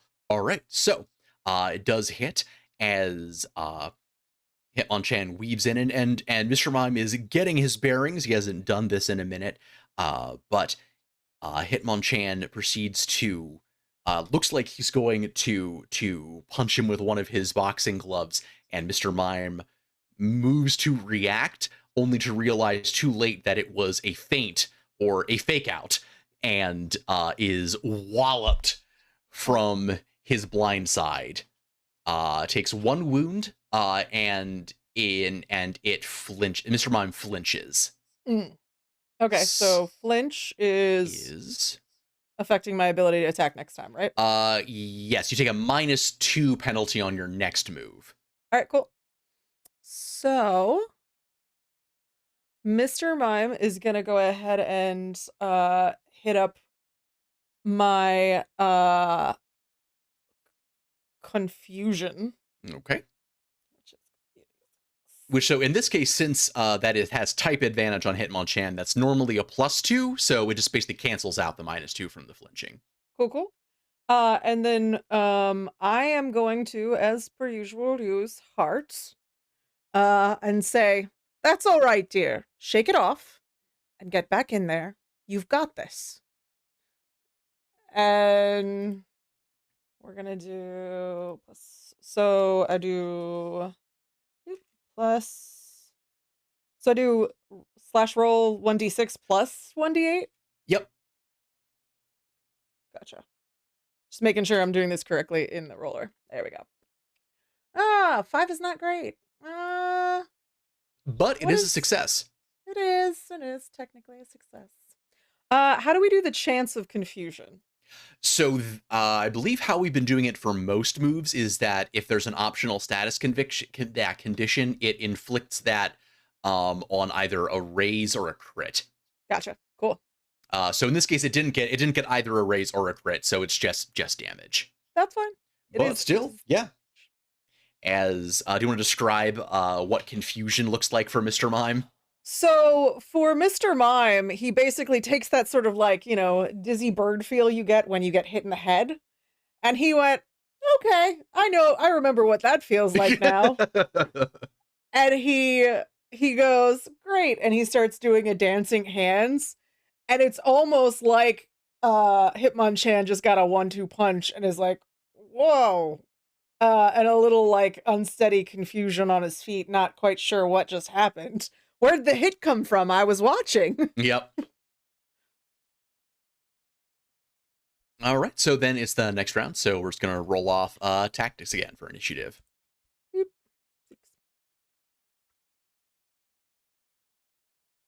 It's gonna be you again. Ooh, Or not. nice. So, well, does that mean it's a crit fail? No, it's not a crit fail. It just means that you go first. Okay. All right, then I am actually gonna go and on the basis of that, like that last one, I'm gonna go ahead and just hit him with his hypnosis, and I'm gonna say, very good. You've got him a little stunned. Let's go ahead and hit him with hypnosis. 1d8. Ooh. Okay, well, that is a success. So, yeah, Hitmonchan is asleep. I'll check Awesome. with that. So, yep, Pokemon falls into a deep sleep. Until awoken by an outside force or attack, they will remain unconscious for the rest of the encounter. Okay. Well, I guess in that case, Annie is going to try to rouse Hitmonchan from its slumber by rolling heart. Yeah. I know how to type commands. Right? I'm sitting there going. And the sad thing is, I'm like trying to like study how to code now too. So I'm just like, how do I do slashes and things? How? Yes. There are a lot of bright lights in my face, and I don't know how to do this with that happening. Okay. 7. Yeah. Not bad. Annie gets down on her knees and is basically like slapping the dirt with her hands, just like, come on, step out of it. You can do it. I believe in you. And Hitmonchan begins to sort of groggily Aw. shake off its stupor. So though I'm going to say that since it is coming out of it this round, that I'm going to give you automatically the initiative on the next round. Okay, then I am gonna go ahead and utilize. I'm gonna go ahead and utilize Psychic. I'm gonna be like, all right, while he's still sleeping, go ahead and hit him with Psychic, dear. And Go ahead and just wreck his shit. yeah, it's Yeah. Okay. Nope, that did not roll both of them. Okay, that's why. Boop. So it's a 4 plus an 8. Okay, so that is 9. Okay, and actually with a +2, since it has type advantage, that makes it a total of 11, which I think will actually crit. Oh no, poor dear. So with a crit on Psychic, it lowers toughness. All right, cool. So lowers toughness and it inflicts a wound. Okay, so toughness is lower. Is it just a -1 toughness?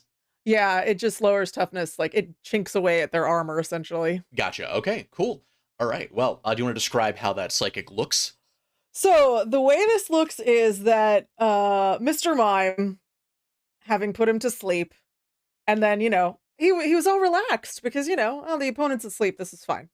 But then she woke him up, and he started to get up, and he just went all of a sudden, the Mr. Mime, like, dark, just the eyes thing starts happening, and he hears Estelle say, "All right, well, he's waking back up, so go ahead and hit him with psychic." And, you know, he gets serious eyes and Such just and all of a sudden you see essentially like a wave of because we're in the sand garden. yeah. And it's almost like a wind attack if you didn't know it was a psychic one, because all of the wave of the sand just like blasts forward, and it's like it hits Hitmonchan, and you that was the psychic attack. All right. Uh, and yeah, Hitmonchan is blasted backward by the wave of force and sand. It uh manages to stabilize itself, but it has had to sort of put one of its boxing gloves up to sort of shield it from this the ambient grit that is still sort of swirling around it. So its guard is devoted to protecting itself from that. And you hear. Let me just make sure that it goes off.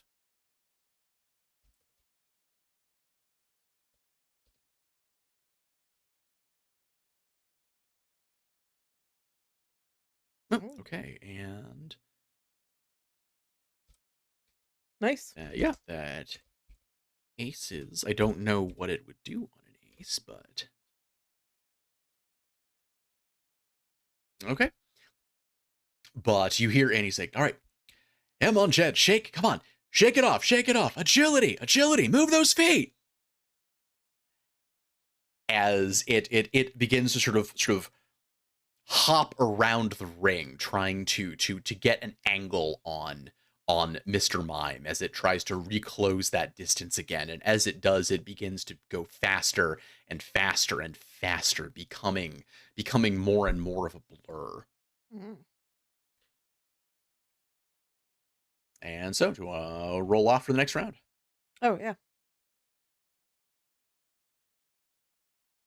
Ooh, suck.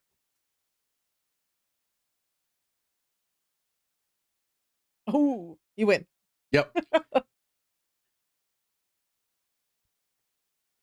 You got it. You got it. And all right, Hitmonchan, just like we practiced. And it goes in with its free fist, and it actually stops just a little bit short of Mr. Mime, but the compressed air that formed in this bubble around the boxing glove seems to pop suddenly, knocking Mr. Mime back and shocking him with the force of this vacuum wave. Nice. That is one wound. One wound. Now, you can remove wounds by taking a turn to do so, is that correct? Or are we not playing that one anymore? No. Okay, Oh cool. no, yeah, that's from when we were initially using the Savage World Shaken rule. But That's yeah, we decided not to do that because that was making yeah, things go really long. it was. Yeah. I'm just making sure that like I have it all like in my brain. All Yeah. right, so um I am going to go ahead and do. Okay, so I think what happens is Estelle um sort of flinches when Mr. Mime gets popped because she doesn't like to see her Pokemon hurt. And she sort of looks grim and says, "All right, dear. Psychic again." and I don't want you in there any longer than you need to be. And she goes ahead and rolls psychic. We'll see how it goes. Oh, look at that. That's pretty good. +2. Yeah. Well, all right. Well, That's all right. That's all right. yep. And that is very much a crit. Yeah. Okay. So And, that's toughness down again. Yeah. And an extra wound. Do you want to describe how that looks like, aside from, I assume, somewhere distantly on the wind, the sound of ICP playing? It's just, I'm not saying insane clown posse, but like,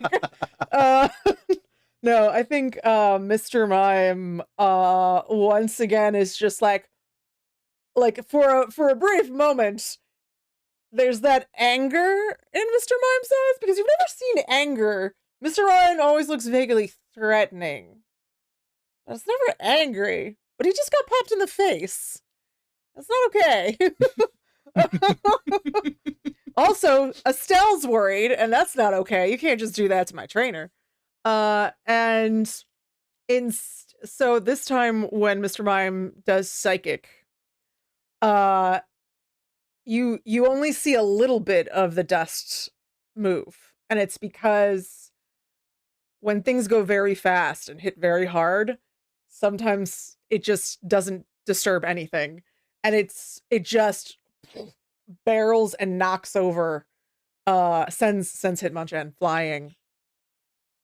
Yep, just one and done. Down for the count. Really nice. Yep. And I'm really Annie, glad Estelle didn't lose her first fight. Yeah. Yep. And Annie returns Hitmonchan to the Pokeball and doesn't waste any time whipping out the next one. And in a burst of flame, you see a Combuskin facing off with Mr. Mime. Buskin. I'm totally Googling. There are a lot of Pokemon, as it turns out, There's these days. so many Pokemon So now. many freaking Pokemon. There were only 150 when I started. Buskin is a fire chicken. Yep. They're a fire chicken. Yep. Oh. Flame chicken. Flame chickens. That's not gonna go well. Their second type is fighting though. Still. Second type is fighting. Yes. If you hadn't, picture. I was gonna say, if you hadn't started to get guess, Annie's got kind of a theme going on. Fighting theme. Mm. Okay, so I think this is explaining a little bit of how Greg beat her. So I am gonna go ahead. I think I'm gonna continue. Or actually, Mr. Mime doesn't heal at all when he goes back to the Pokeball. It's like a over. Right. Yeah. Okay. So then, yeah, I'm going to keep him out because I only have the only other one I have is Dottler. So let's go ahead. All right. Let's roll for initiative. 6.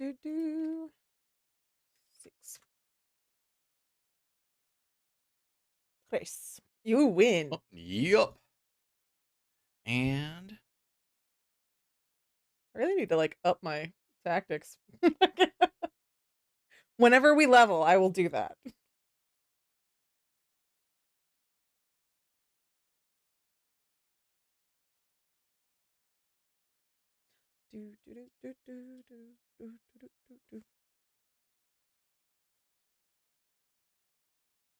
What you gonna do? what you gonna do? You gonna beat my butt? That's All what you right. gonna do. This is so basically the rules are for double kick and like fury attack is that they get to roll multiple dice and take the highest. But rather than doing multiple hits, they roll multiple dice and take the highest. With the caveat that you can't ace on those dice. Ah, cool. So that is total of 8. Yep, Mr. Mime is toughness 4. So yeah, Combuskin opens up fast with just this furious flurry of Chun-Li kicks at Mr. Mime. Yep. And if that gives me a wound, I think Mr. Mime is out. Right? I think Because it's we only Mr. have 3? Yeah. So yeah. So basically two, and then the next one knocks him out. So yeah. Because he took one from Fake Out, one from Vacuum Wave, and now one from Double Kick. Yep. So Okay. he is out before his next round. And Estelle is like, all right, dear, come back inside. And she actually, like, for the first time in a long time, Mr. Mime goes in his Pokeball. Because he kind of goes, whoa. And like pops. And out comes Dottler. All right. So at this point, I'm gonna say rather than have it go to like a new round, I'm gonna go ahead and just give Dottler a move. Okay. I'm gonna say in this case, Dottler basically takes Mr. Mime's space in the initiative order. Gotcha. So I'm gonna go. Give me 2 seconds, real quick. Mhm. I just need to check that I know what this one does. Da-da-da.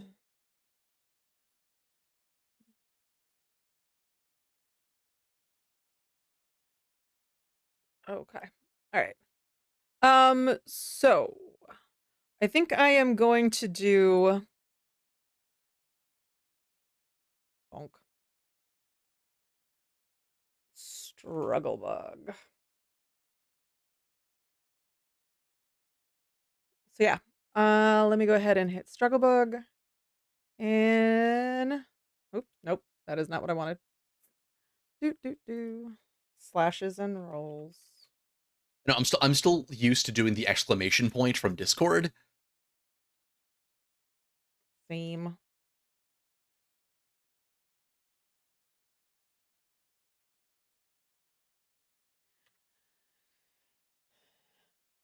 Oh, okay. So I gotta reroll 1d8. Boop.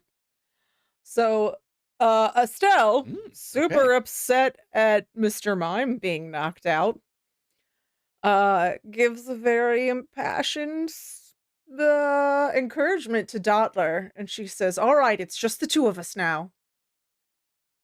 You've had my back for a long time, so I know you can do this. Go ahead." Struggle Bug. And I believe it's a damage dealing move, which basically if I hit a crit, which I guess I did, Yeah, you definitely did in this case. it lowers your special attack by 1 stage in the game, which we Okay. never determined what that does here. So whatever you would like. I'm gonna give it -1, Okay. -1 in its moves going forward. Cool. Just because in this system there isn't like a strict divide between special and Yeah, regular. So exactly. So yeah, whatever you want to do with that. And okay, then cool. I'll give it a it -1. All right. cool. And so that was the effect of the raise. What did you want to do for the crit? Since it both raised and critted. Ooh, There's the option. There's the base option of just extra damage, but you can also do. You can like create features. You can create like additional potential conditions. I will go ahead and do additional damage. Additional damage. Okay. Yeah. All right. What does Dottler's struggling look like? So this tiny Dottler that has only ever really looked like a backpack for most of the time you've been watching Estelle, gets out there and basically thrashes around like it's trying to throw something off. Mm-hmm. But it at the same time in doing this, he's lashing out with psychic attacks in this like, frenzied way.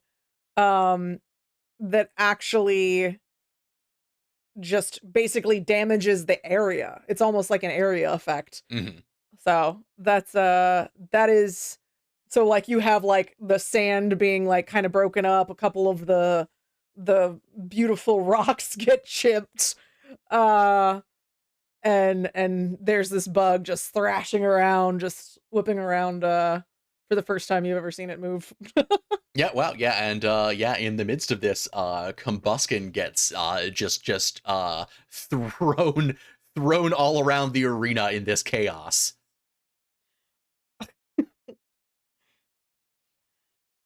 Next round. All right. Let's see.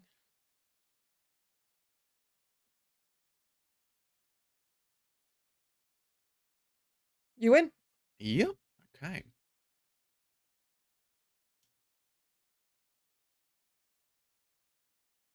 Oh. Good note. Thank you, No Fame. Oh. Well, About that. yeah, cool. Cool. All right. Well, and yeah, Annie goes, yo, Combuskin, come on, get up, blaze kick.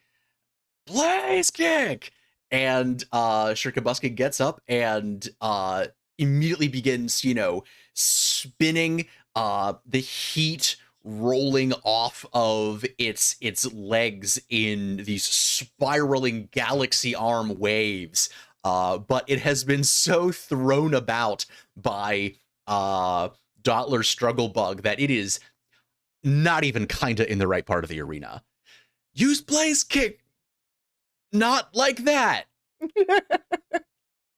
Like in a different no, you're just, I guess, okay, all right, you're going, all right, cool. It's fine. All right, it's your move. So I am gonna go ahead and actually say, yeah,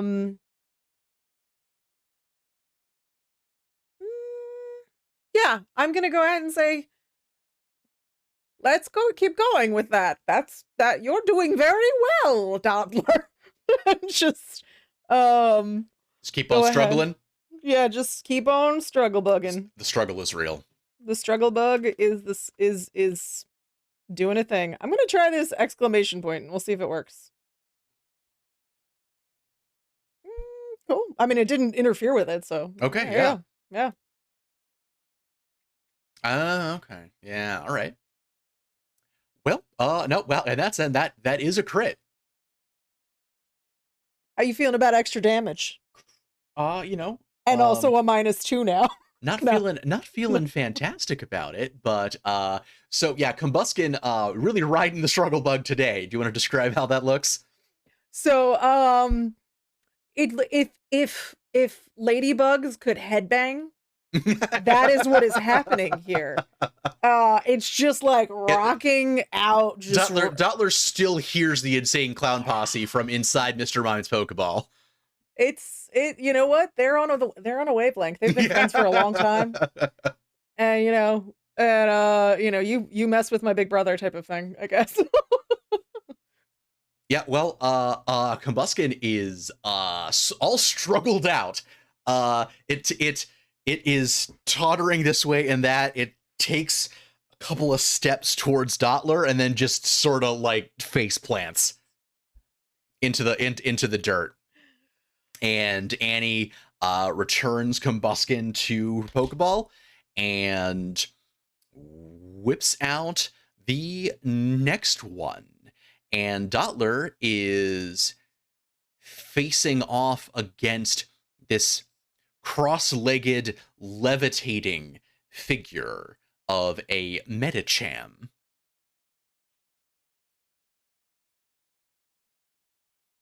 Oh man. Oh man. Oh, I have man. I have one of these in Pokemon Go. It's the only reason I know what it looks like. All right, so roll off. We are okay. 6.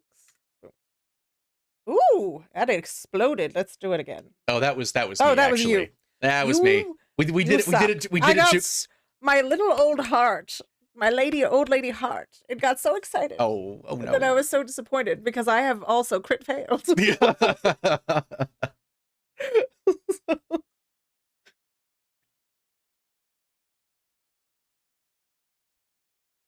Let me try this exclamation Crowd point. kill. It is kind of crowd kill, actually. You're correct, Pretty Fight. Well, I did indeed. It's fine. We all knew I wasn't going to take out 5 Pokemon with 2 Pokemon. It's just, the odds were not in my favor. I mean, I had a pretty good run in that first battle with just Ling Ling. and Right? There's a Slowpoke that could still wander into this fight. Oh, that's true. I guess Yeah. I could call Slowpoke, but I wasn't I leaving him for you? Or you have 3 Pokemon, though. I have Billy's 2 that can gotta fight battle, it. but Billy's got gotta to fight a gym leader yeah. battle at some point. yes, yes, he especially does. Especially after like the whole challenging, you're not as good as Greg, I can't fight you, I need to fight Greg. Mhm. Like, I feel like you kind of maybe need to take her down. Like, And the aftermath of the rumor mill saying Julian is the strongest trainer at the Esper Bay I gym. know. Yeah, the newest and strongest trainer. And I'm like, Mhm. that's part of me wants to take her down with all 5 Pokemon because of that. But then, it's fine. It's fine. Mhm. It's fine. You're I gonna kind of challenge love my the old lady. confusion of like the almost about to close gym, and then the local chef just wrecks someone, and the nice old lady just wanders in and wrecks the next person. It's like, like- what were they doing at that gym? I don't know. Like, why didn't they hire them before? Well, for the Alright. moment, the Medicham just sort of hovers over Dottler and executes a series of sort of a series of telekinetic force strikes over its shell, striking in very particular spots, weak points in its chitinous shell that inflict a wound, and Dottler is also paralyzed with the Ooh. effect of Force Palm. All right, so then I don't move this round. Yes, you lose your you normally would have like a free movement that you could use, but you Oh. cannot take that. So I don't lose an action, I just lose. Right. You can't move from the spot that you're in. It's fine. The great thing about being a psychic bug is you don't have to actually move a lot in order to do things. Fair enough. So, I think the last 15 minutes have been the most Dottlers moved this entire campaign.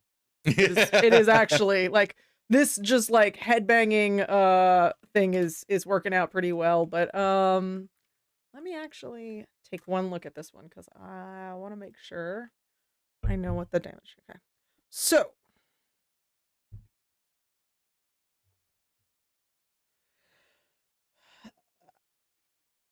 Okay, so no, I don't think I can use that right now. If I use that right now, I might die. I'm gonna go ahead and continue doing Struggle Bug. All right. Because it's working out Just right now. Dottler's in a groove. He's raging. He's Raging. Hey, we practiced this probably, maybe. And Estelle's just encouraging him, and she's just like, you don't have a neck to hurt, so this is probably fine. Oh gosh. All right, so the All right, D8. and that does ace. So boop. And then another 6. So Right. Wow. Okay. That got a raise and a crit. So continues the struggle of them bugs. all right. So what is the does Struggle Bug have a raise effect? I think we said, oh gosh, let me look at it again. Lowers the target's special attack, so that's where Special you had attack, given it a, right, okay, a minus right, 1 cool. to its Minus attack. 1, right? Cool. So minus 1, and then what would you? So you got both a crit and a raise. So minus 1 attack, and then what would you Extra like for the crit? damage. Extra damage. Okay. Extra damage. All right. Because if he takes me out, he'll be weaker for Billy. Fair enough. And I can't have to imagine just that, like, at this point, Dottler has rearranged the entire Zen garden just at this point, the stones they've all just changed places, and they're just moving in circles as the sand just sort of vibrates under them. And Disrespect your surroundings. oh wow, okay. Oh wait, well, we're rolling a thing. yep, I forgot. rolling for initiative, and I got a 1. So who knows? I Doppler. also got a 1. Okay. So interestingly enough, should we re-roll? I don't know how it works. Well, this one, yeah. So yeah, Who Medicham has does the not have higher a speed. dexterity? Well, so who has the higher tactics? That's a good question. You Probably do. Annie. Okay. Yeah. Well, here I'll give it to you. Would you rather re-roll or go off of higher tactics? We can go off of higher tactics if that's the rule book. Yeah, It does actually. I don't think it says actually. Oh, higher fitness. It's still gonna be you. Yeah. Yeah. All right, Because cool. like, I mean, fitness makes sense as like I a feel like, dexterity. You know. Fitness tech, yeah. So I do feel like probably Annie's got you on that one. Yeah, All right. definitely. Cool. I am an ancient and withered being who, you know, who somehow also carries around a Pokemon on her back all day, though. So. Well, although actually, yeah. So Medicham's gonna go first. And Respect, Billy. This is your reminder that you get to do special things. Ooh, reroll the 6. Yep. Save me. Special things. Oh yeah, you have okay, so your crowd, right? 7 and We took that to 4. where you have to spend the luck points to do it as last time because it was so broken. Gotcha. I forgot that. It's been a minute. But Also, at this point, Dottler weighs 43 pounds. Just for the record. So Estelle has been rucking this entire time. That puts a lot of stuff into perspective. It does actually. Yeah. Just 1 foot, It's all in the 40 pounds. Yeah.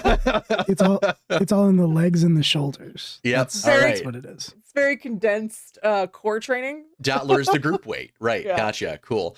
Well, Medicham at this point hovers back over sort of into its coach corner with Annie. As Annie leans in to discuss tactics with it, it is rubbing its shoulder, and it looks like Medicham is meditating and recovering one of its health. 2 strokes, 2 bugs. I didn't see that. Sorry. I'm gonna tell that to Andy. He's gonna enjoy them puns and Oh, there's references. been a lot of good ones earlier. 420 Blaze Kick was a very good one. What is it? Oh, and that actually Strug's life. critted. It is a Strug's life. That actually critted. So okay, Yeah. cool. All You right, gotta do so extra it's, damage. well, so in this case, it's the opposite. Is it's using recover. Oh, so you have healed extra damage. Indeed. But Darn. now it is a Strug's life. So Oh, I mean, why change? why mess with a good thing? You know, All right. it's you know, Estelle's like, you're doing fantastic, dear. It seems like go. Struggle Book does seem to be working for it. So I do not know why. We'll see if we can spam keep it up. Well, you know what? We're here. We did it. All right. Yep. That is it's don't have a crit or a raise, but it hits. Strug'em bug'ems. Strug Bug. All right. He's getting a little tired now. Yeah. Well, it had so Like, I've been so going is for a Medicham. minute. Both Dottler and Medicham are both just kind of like squaring off, and they're both just kind of like breathing heavily. Toddler's like, ah. The struggle is like a little bit more.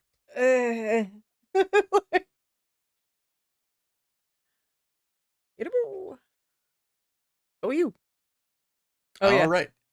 Although I don't think you can roll that high with your tactics. I cannot, but I just want to see what I get. I got a 1. Oh, yeah. Okay. Yeah. Just want to know for me how I'm doing. Mhm. how the dice favor. They do not.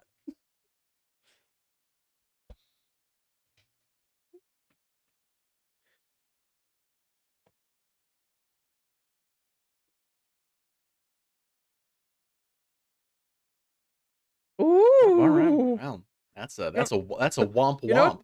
I spoke too soon, dice gods. I apologize. That is a womp womp. As Metacham goes to, and you see again sort of the psychic energy cluster in around sort of the gem on its forehead, and it proceeds to Zen headbutt directly into the dirt. Oh no. As Dottler struggles out of the way.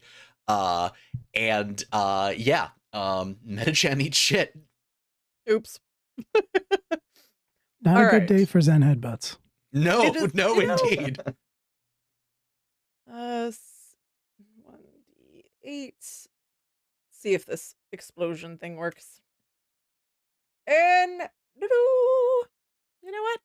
I'm happy with it. It is no raises, but it's a natural crit. Yeah. So that is once again gonna give you. So you're at a -2, -2. attack? Yeah, -2. and then you have a damage. So All right, cool.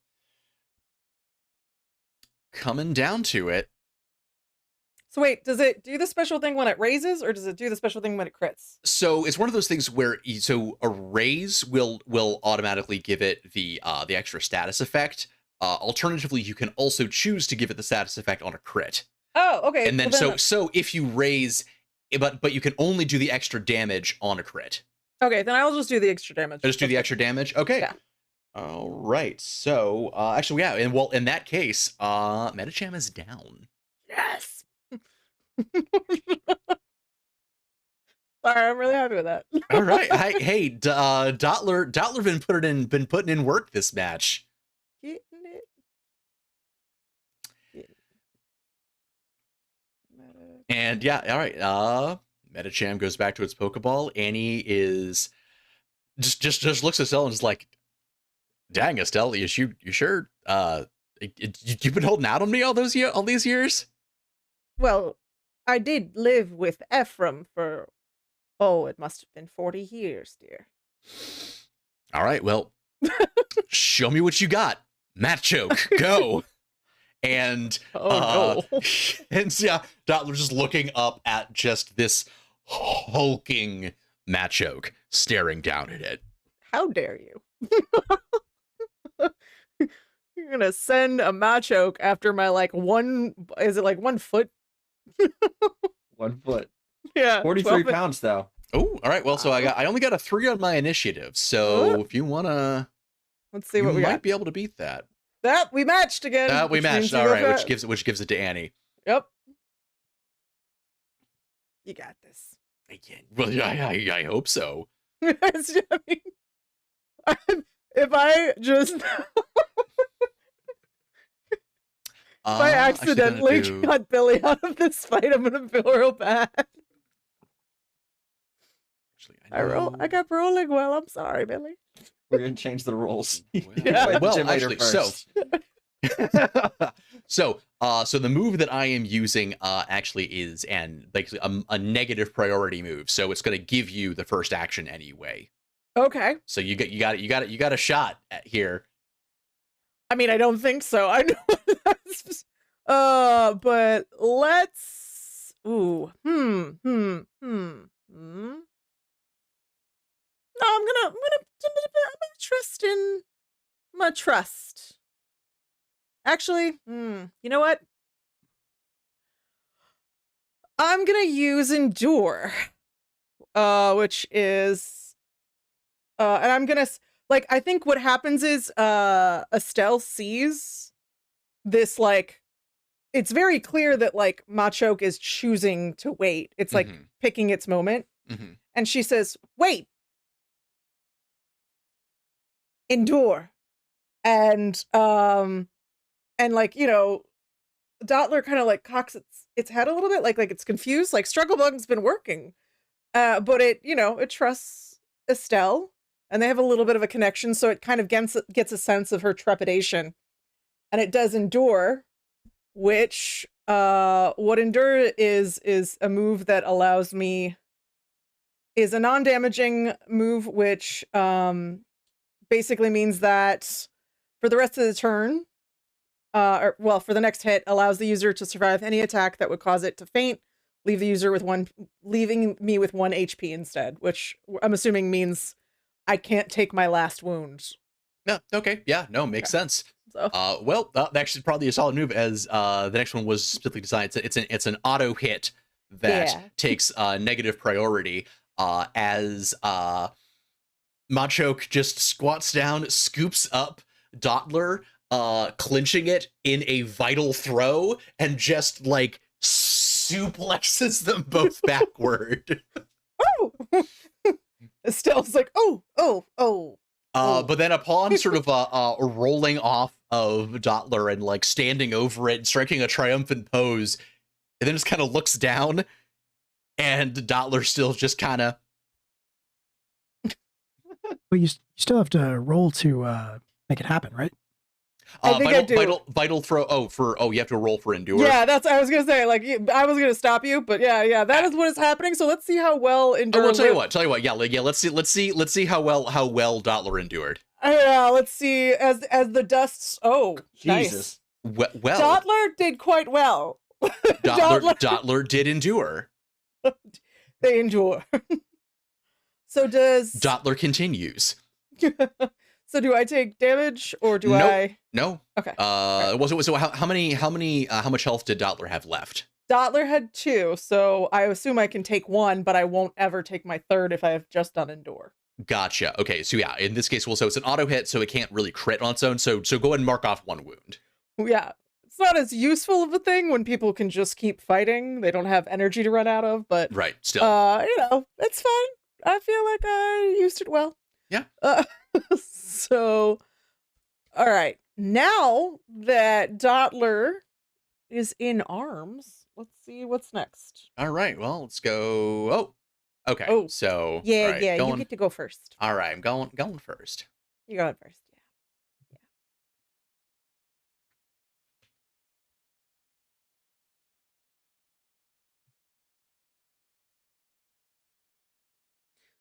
Do. Oh.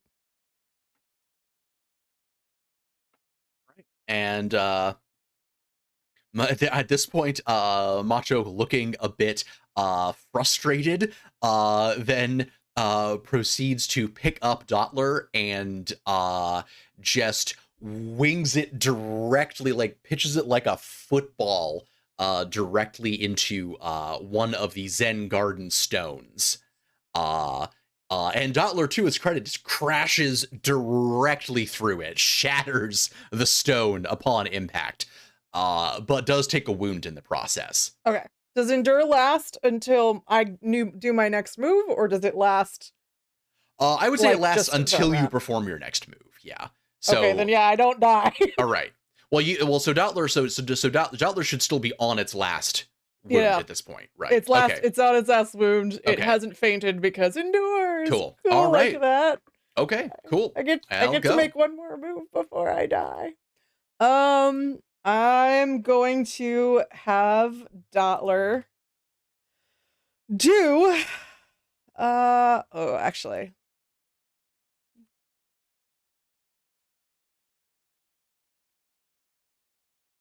Boop. Okay. So we didn't decide how this was going to go.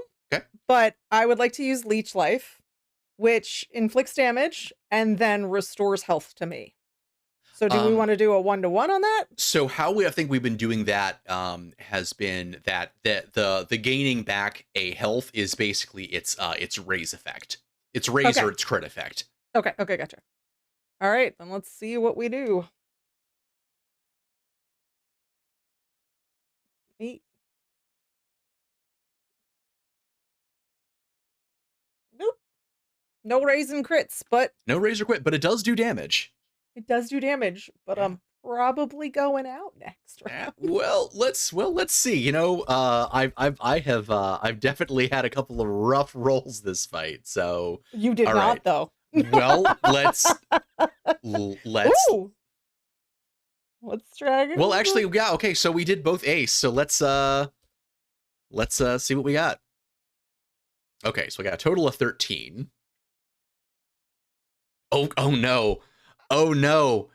Oh no, you might have this actually. Oh my gosh.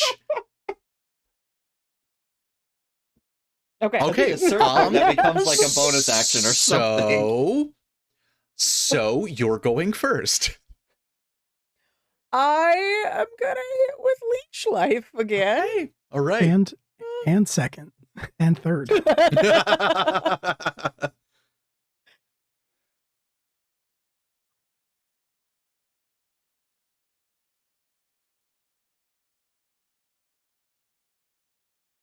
Oh no. Uh-oh. Did we lose something? Oh, did we lose? Oh no, did we lose I think Heather? we lost Heather. Oh no. But she should be right back.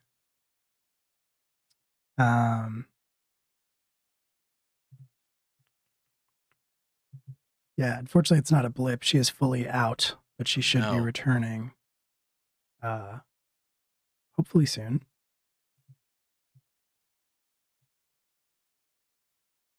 The roll, yeah, Dude, no, absolutely. The roll was too high. It broke the stream. Right, yeah. Nope. Estelle has entered the Speed Force. Yeah. She was too powerful, and OBS had to nerf her.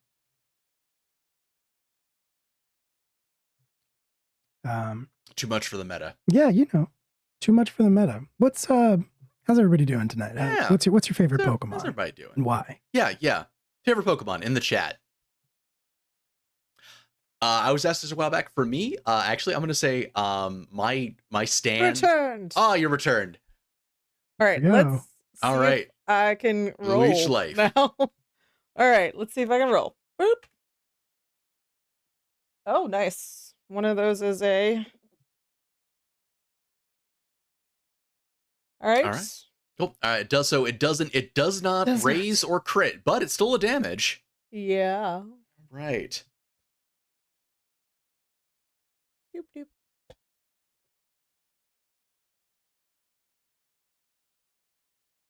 And at this point, Machoke at last, basically, as Dottler sort of latches on to Machoke to be able to try and get at that sweet life that it do be leeching. Machoke once again clinches it in a vital throw and does just this spinning backward leap off one of the Zen Garden rocks, like it's the turnbuckle, and they land in this crashing heap in the sand. Oh. And at that point, I believe Dottler is alas fainted. So yeah, Estelle kind of goes, "Well, good show, dear." And she's like kind of like scurrying over and picks up Dottler and returns him to his ball, and which he doesn't usually go back to his balls, but since he's fainted, and she's like, "Well, good show." And she like shakes the hand and says, "I'm sure you'll do well against Billy." And she like, well, I mean, if he's half as tough as you are, Estelle, man, that was all right. Don't be silly, dear. I thought I was more ready than this. Billy's the gym leader. He's far tougher than I am. I'm just like scurry. Intimidation. Bam.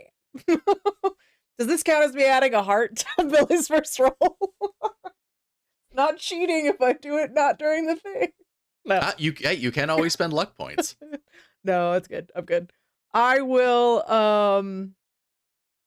yeah, I'm gonna go heal my Pokemon and probably call Julian to see if he can come in time. All right, well, Annie then returns Machoke to the Pokeball.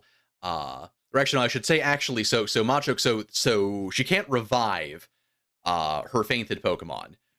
So you have to. So she has to go into the gym leader fight with just the unfainted roster that she has, but which is 2.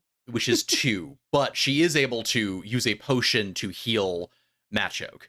Yeah, So before she like pulls out her own, Billy's Mhm. actually gonna walk over, and that was a really good match. It seems like your Pokemon took a lot of hits. Let's have this be a little fairer, and he's gonna offer a potion. oh yeah, no, I mean I brought one of my own, but yeah, thank you, Bill. See what her name was? Billy. Billy. Nice to meet you. And she sprays the Machoke, and is sort of kind of rubbing its shoulders, coaching it. And he's gonna walk back across, and he at first he's like kind of nervous, like he's muttering to himself, like, right, this is it. And then he sees like Shiloh's like looking up at him, and he's like remembering that he's been trying to be brave for Shiloh, so he just kind of like stands up straight and just very like tense. That like anime thing where the legs are locked as you stride across, like long leg stretches, strides across the field. Uh, looks like we're gonna have a 2-on-2, I guess. Ling Ling, why don't you get us started? And Ling Ling's gonna come bouncing out onto the field. All right, and then Annie is going to let her Machoke rest up a little bit, and then goes for her final Pokeball. She unleashes onto the field and taking a flying acrobatic leap out of the Pokeball is a Hawlucha. Oh. When y'all asked about favorite Pokemon, Hawlucha is definitely top 3. You're gonna make me do this to my favorite. All right, let's roll off.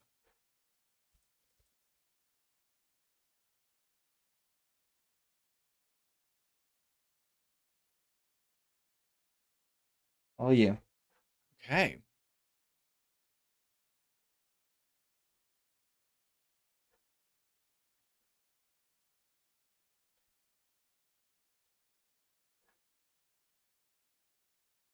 Nope, that's not how you do a roll.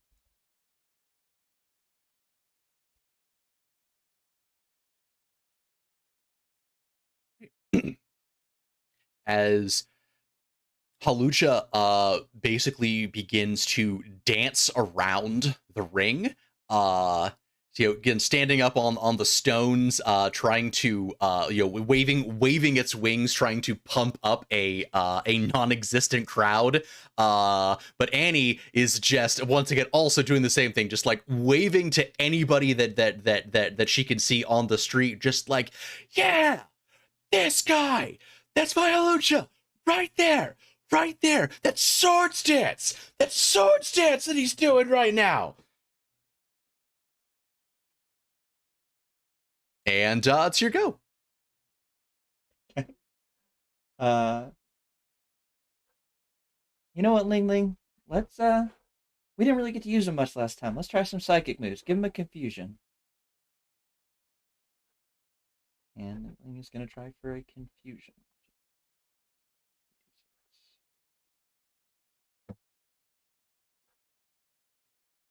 That's a hit.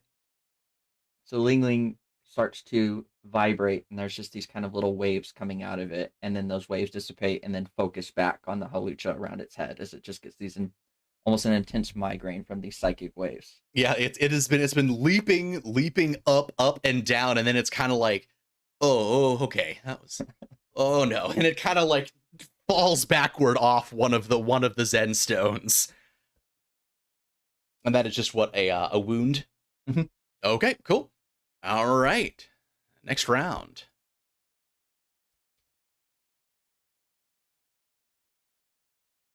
Oh, all right, that's all you.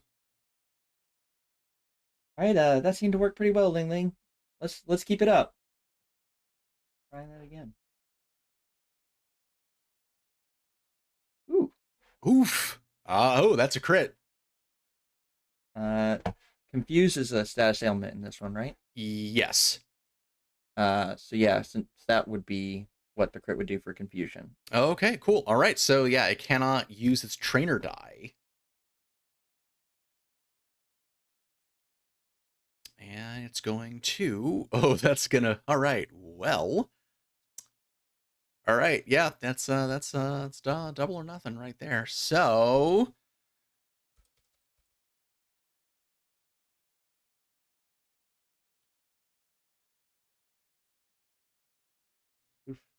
All right, just rolling flat for high jump kick, +2 for its swords dance that it did for a total of 10. Fortunately, it did not fail. It would have taken damage on a fail and knocked itself out. Uh, but so instead it crits, and so it is just going to high jump kick into Qingling for 2 damage. It has, would it be fair to say you think that it has rung Qingling's bell? Yes, I would say so. All right, next round. Careful there, Lingling. That was a pretty heavy hit. Let's keep up the confusion, though. That seems to be working. Oh, yeah. Oh, okay, all right. You have the high ground. And that's a hit. Yeah. And Halucha sort of seems like it is going to start to wind up for another high jump kick. But again, and it takes a flying leap off of the Zen Garden stones, but falls significantly short of Qingling. Like not even a little bit close. Just like face plants directly into the dirt. And Annie quickly returns Halucha to the Pokeball. At which point it gives Machoke a hearty slap on the back, and it dusts itself off and trundles into the ring. Ling Ling, you look pretty rough. Shiloh, why don't you switch into? Give it a clean start. And Ling Ling's gonna bounce out and let Shiloh take this one. All right.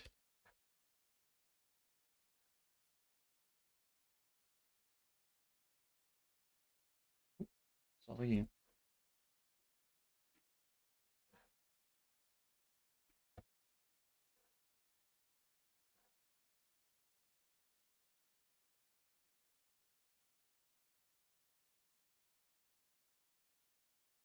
All right.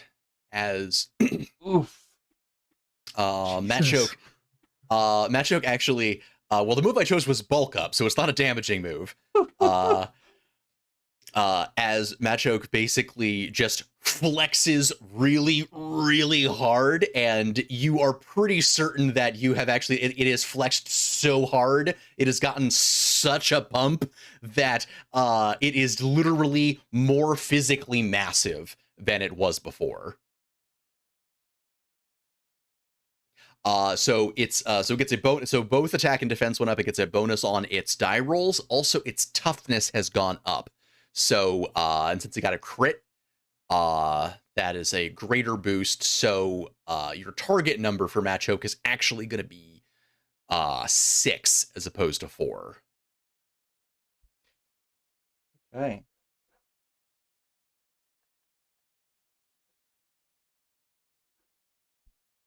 Got those. That'll be I got Billy. those 3 luck tokens. I mean, hey, Estelle can spend luck. She's commenting on the sidelines. You know what? Shiloh, why don't you introduce yourself? Let's give it a wave. And Shiloh's just going to do a charm. And I would like to make a case for doing that with Heart. Yeah, no, that makes sense to me.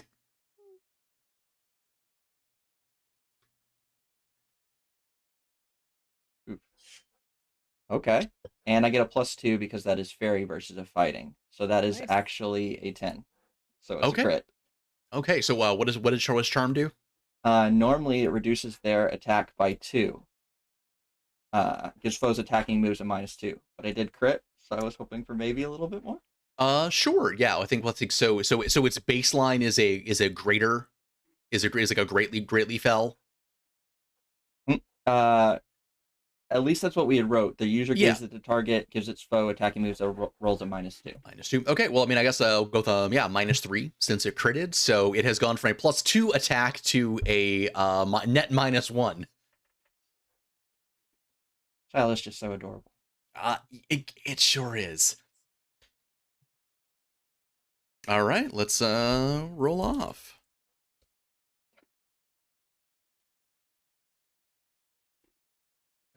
Did it not go on it?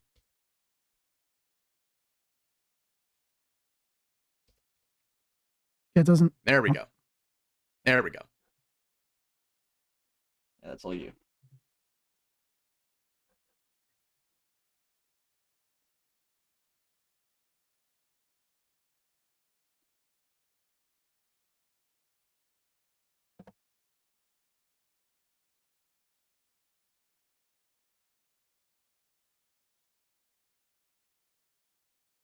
All right.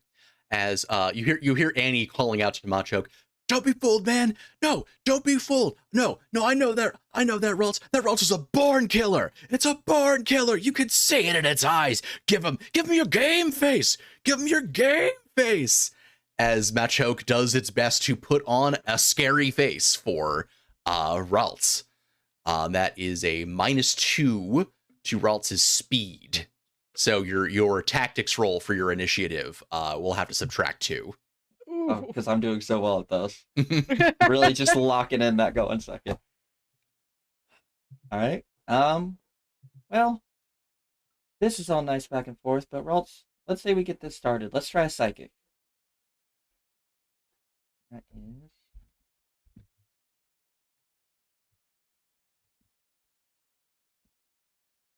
Let's see if this works. That's a 13 total. Okay, well, yes, that does hit, and that does still crit, even with the higher toughness. That still crits. So yeah, I think Ralts just kind of wanders forward and puts his little hands up to its head, and you feel force emanating from that area, and I think Shiloh felt some type of way about some of those aggressive moves on Dottler, and you just see Machoke lift up and then slam backwards into the ground like a suplex being done on it. All right. So, what are you doing for your crit effect? Damage. Damage. All right. Cool. All right, and Machoke is taking a moment to try to struggle to its feet. It was not actually expecting to be thrown quite that hard by the tiny little Ralts. I almost kind of envisioned the Ralts actually going over and doing a little count while Machoke is struggling to its feet.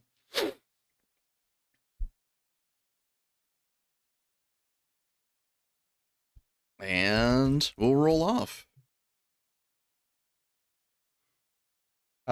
So with my minuses, that is, you still go first. Okay.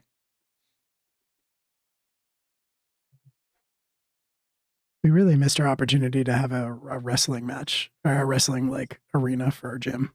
I feel We like had to pick that's Zen Garden.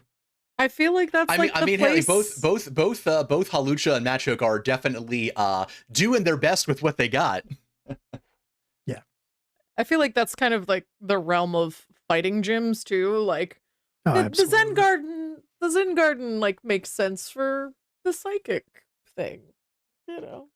That's true. So, Machoke is going to be using its auto hit but unpriority move. So, you get to go. Okay. Yeah, no, let's keep going for that. Shiloh, let's do another psychic.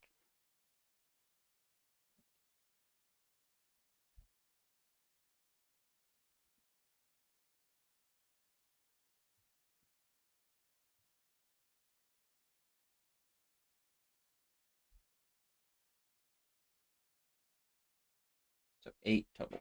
No Okay, crit so for it this. doesn't crit, but it does hit. So I think this one, not quite the full slam, just like another focus, and it just kind of pushes it back a little bit as it's like kind of overwhelming force kind of crams in on the Machoke. I see. I think as it is, it goes to pick Ralts up into its vital throw, but as it lifts backward into the suplex, it suddenly finds both it and Ralts hovering in the air. And as its momentum sort of kicks it backward, its feet just flail as Ralts then basically telekinetically reverses the suplex into the ground. And yeah, Machoke is out, and that is the match. I think Billy just looked shocked and it's like, huh? We won! We won!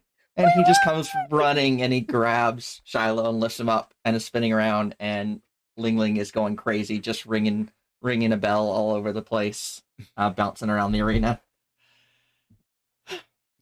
Annie has kind of puts both her hands on her waist and looks disappointed, definitely. Well, I really thought this would be the year. I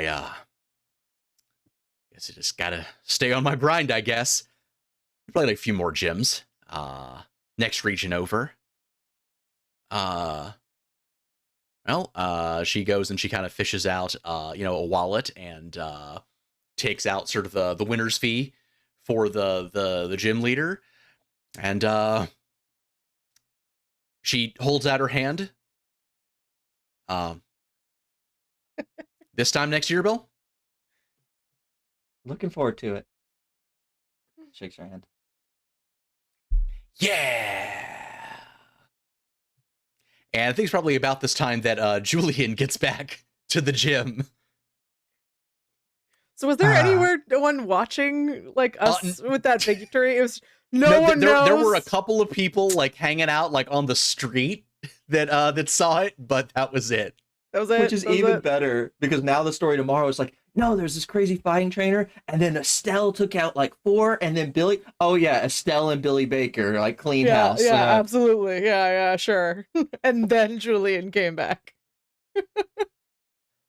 Yeah, I think Julian just kind of like walks up, like parks the truck on the street and walks up, and he's kind of got this the ball toy that he got, just kind of carrying it in one hand. He approaches and like looks a little perplexed. So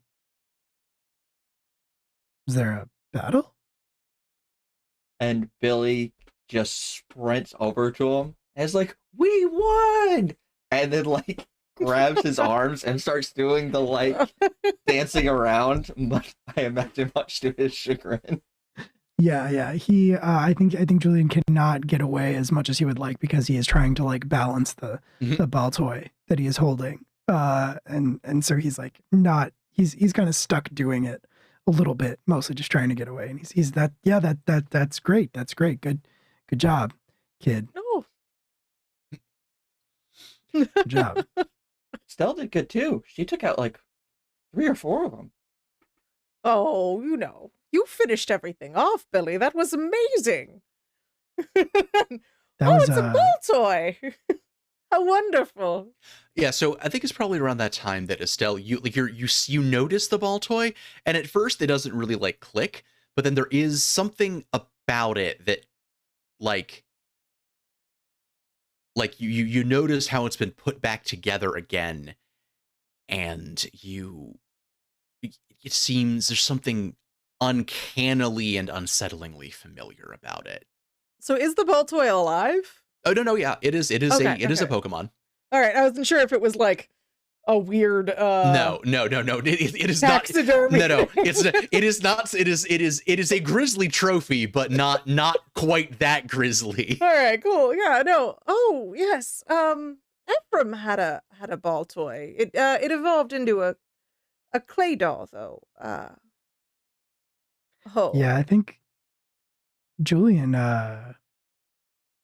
visibly like flinches, I think, maybe when you say that. And yeah. Um Oh, yeah, don't I think worry, I dear. remember. Well, why don't we all go inside? It's not time for sad things. We've just won. And she like kind of Right. ushers everyone inside. And I think that seems like a good point for us to call the session. Can we is Annie gonna come in and hang out or no? No, she is already on grind to the next gym. Gotcha. She's got Like, a training schedule. Got to get on it. You didn't even catch her name. Like you see her like leaving as Yeah, like right. Julian and Annie at no point actually crossed Right. paths. No, yeah, for sure. So five Pokemon. Wow, that's pretty impressive. Well, Annie's been coming for years, you know. Although she did have quite a few more badges than she did last time. And her Pokemon were a bit stronger, I think. But that's good for her. Why did she keep coming back? Oh, Annie grew up here, dear. She's been coming since she was 10, trying to beat Greg, and, well, I think she thought it was her year. But Billy, he managed it. Trying to beat Greg? Oh, yes. She was very young, you know, and she hadn't really been able to go out on the road. You know, her mother wanted her to wait a few more years. But, well, she had a growth spurt, if I say anything, yes. Wouldn't you say, Billy? Her shoulders were like... Oh, she was... just... Yeah, she was... Yeah, intense. Here, dear Julian, you hold Dottler real quick. I'll get us dinner started. She like hands Julian $1 and he like almost like drops like, oh. because it's so heavy. Because it weighs 43 pounds. It's very condensed. Yeah. Oh. Hell yeah. Yes, thank you so much for the raid, everybody. We really appreciate it. We're actually like about to end. Yeah. But we really appreciate you stopping by. Hi, Raid. Hello, Raiders. We're so sorry. We're getting ready to end. Yeah. But welcome to our Pokemon game. Yes. Yeah. And I guess we just won a gym battle. We're the gym. That is true.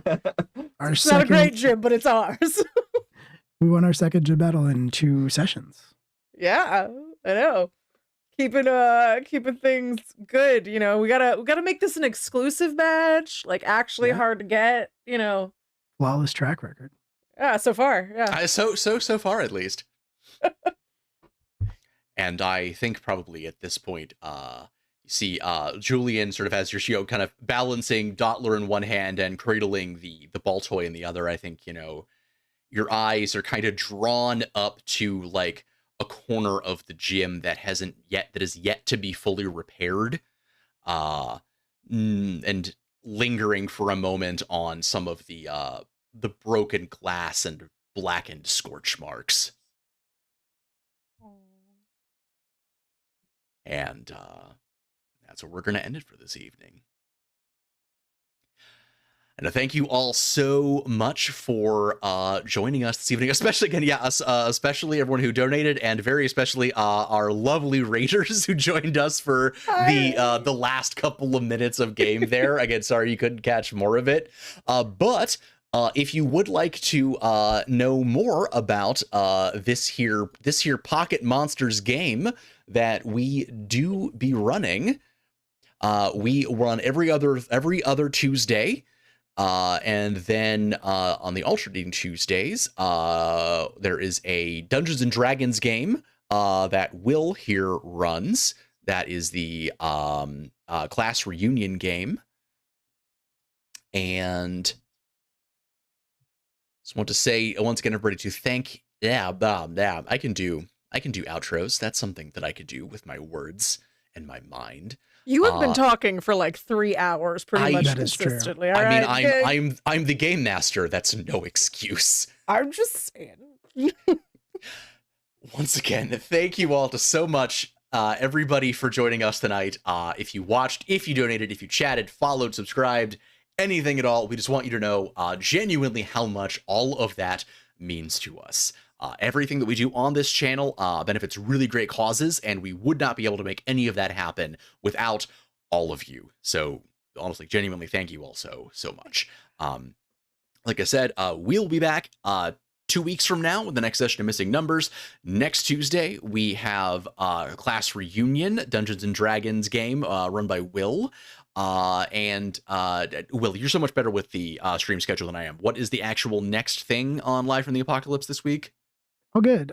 Thursday night, Ooh. it's going to be some kind of video game stream. Not sure what it is. Might be Hades, might be something else. I'll probably be doing that one. But most importantly, make sure you're here this Sunday, starting at 2 p.m. And going until they finish. It is going to be the last episode of Pulp Diction, which is our playthrough of Indeed, the two-headed the serpent. series finale. It is, yeah. There will be no more of it after Sunday. So they're going to start at 2 and they're going to play until they're done. So make sure you stop by for that. Donate to Surfrider Foundation if you are able to and so inclined, but that's a great game. It's the first game ever streamed on this channel, actually. Well, the first ongoing game ever streamed on this channel. And it's coming to an end. So, please stop by and show them some all good love. things. All good things. Yeah. Well, yes, that is our schedule for this foreseeable future. if you would like to know when we are going live or what we are up to, you can follow us on Twitter at Live from the APOC. Should be up there on the screen. You can also join our Discord community, which is full of a lot of awesome and friendly people, if I do say so myself, though maybe I'm biased, and is generally just kind of a great place. We do community nights in there as well, where we play games together off stream or also watch bad movies. I know what last night, I wasn't there, but it was what Cowboys and Aliens versus Aliens. I know there were some Berenstain universe shit going on there. Don't forget the giant spiders, Wild Wild West. Yes, I know indeed. we like to block it out and say but it was an experience to watch that again for the first time since the first time I watched it. Yeah. Indeed. Great movies, great games, great folks overall. If you would like to get to know us better, we would genuinely love to have you. And I think at long last, that is enough talking from me. So thank you all so much again. We're going to be disappearing in just a second, but please do not go away because we will in turn be rating one of the many other great TTRPG creators here on Twitch. So please be friendly, say hi, and tell them that LFTA sent you. Good night and good luck.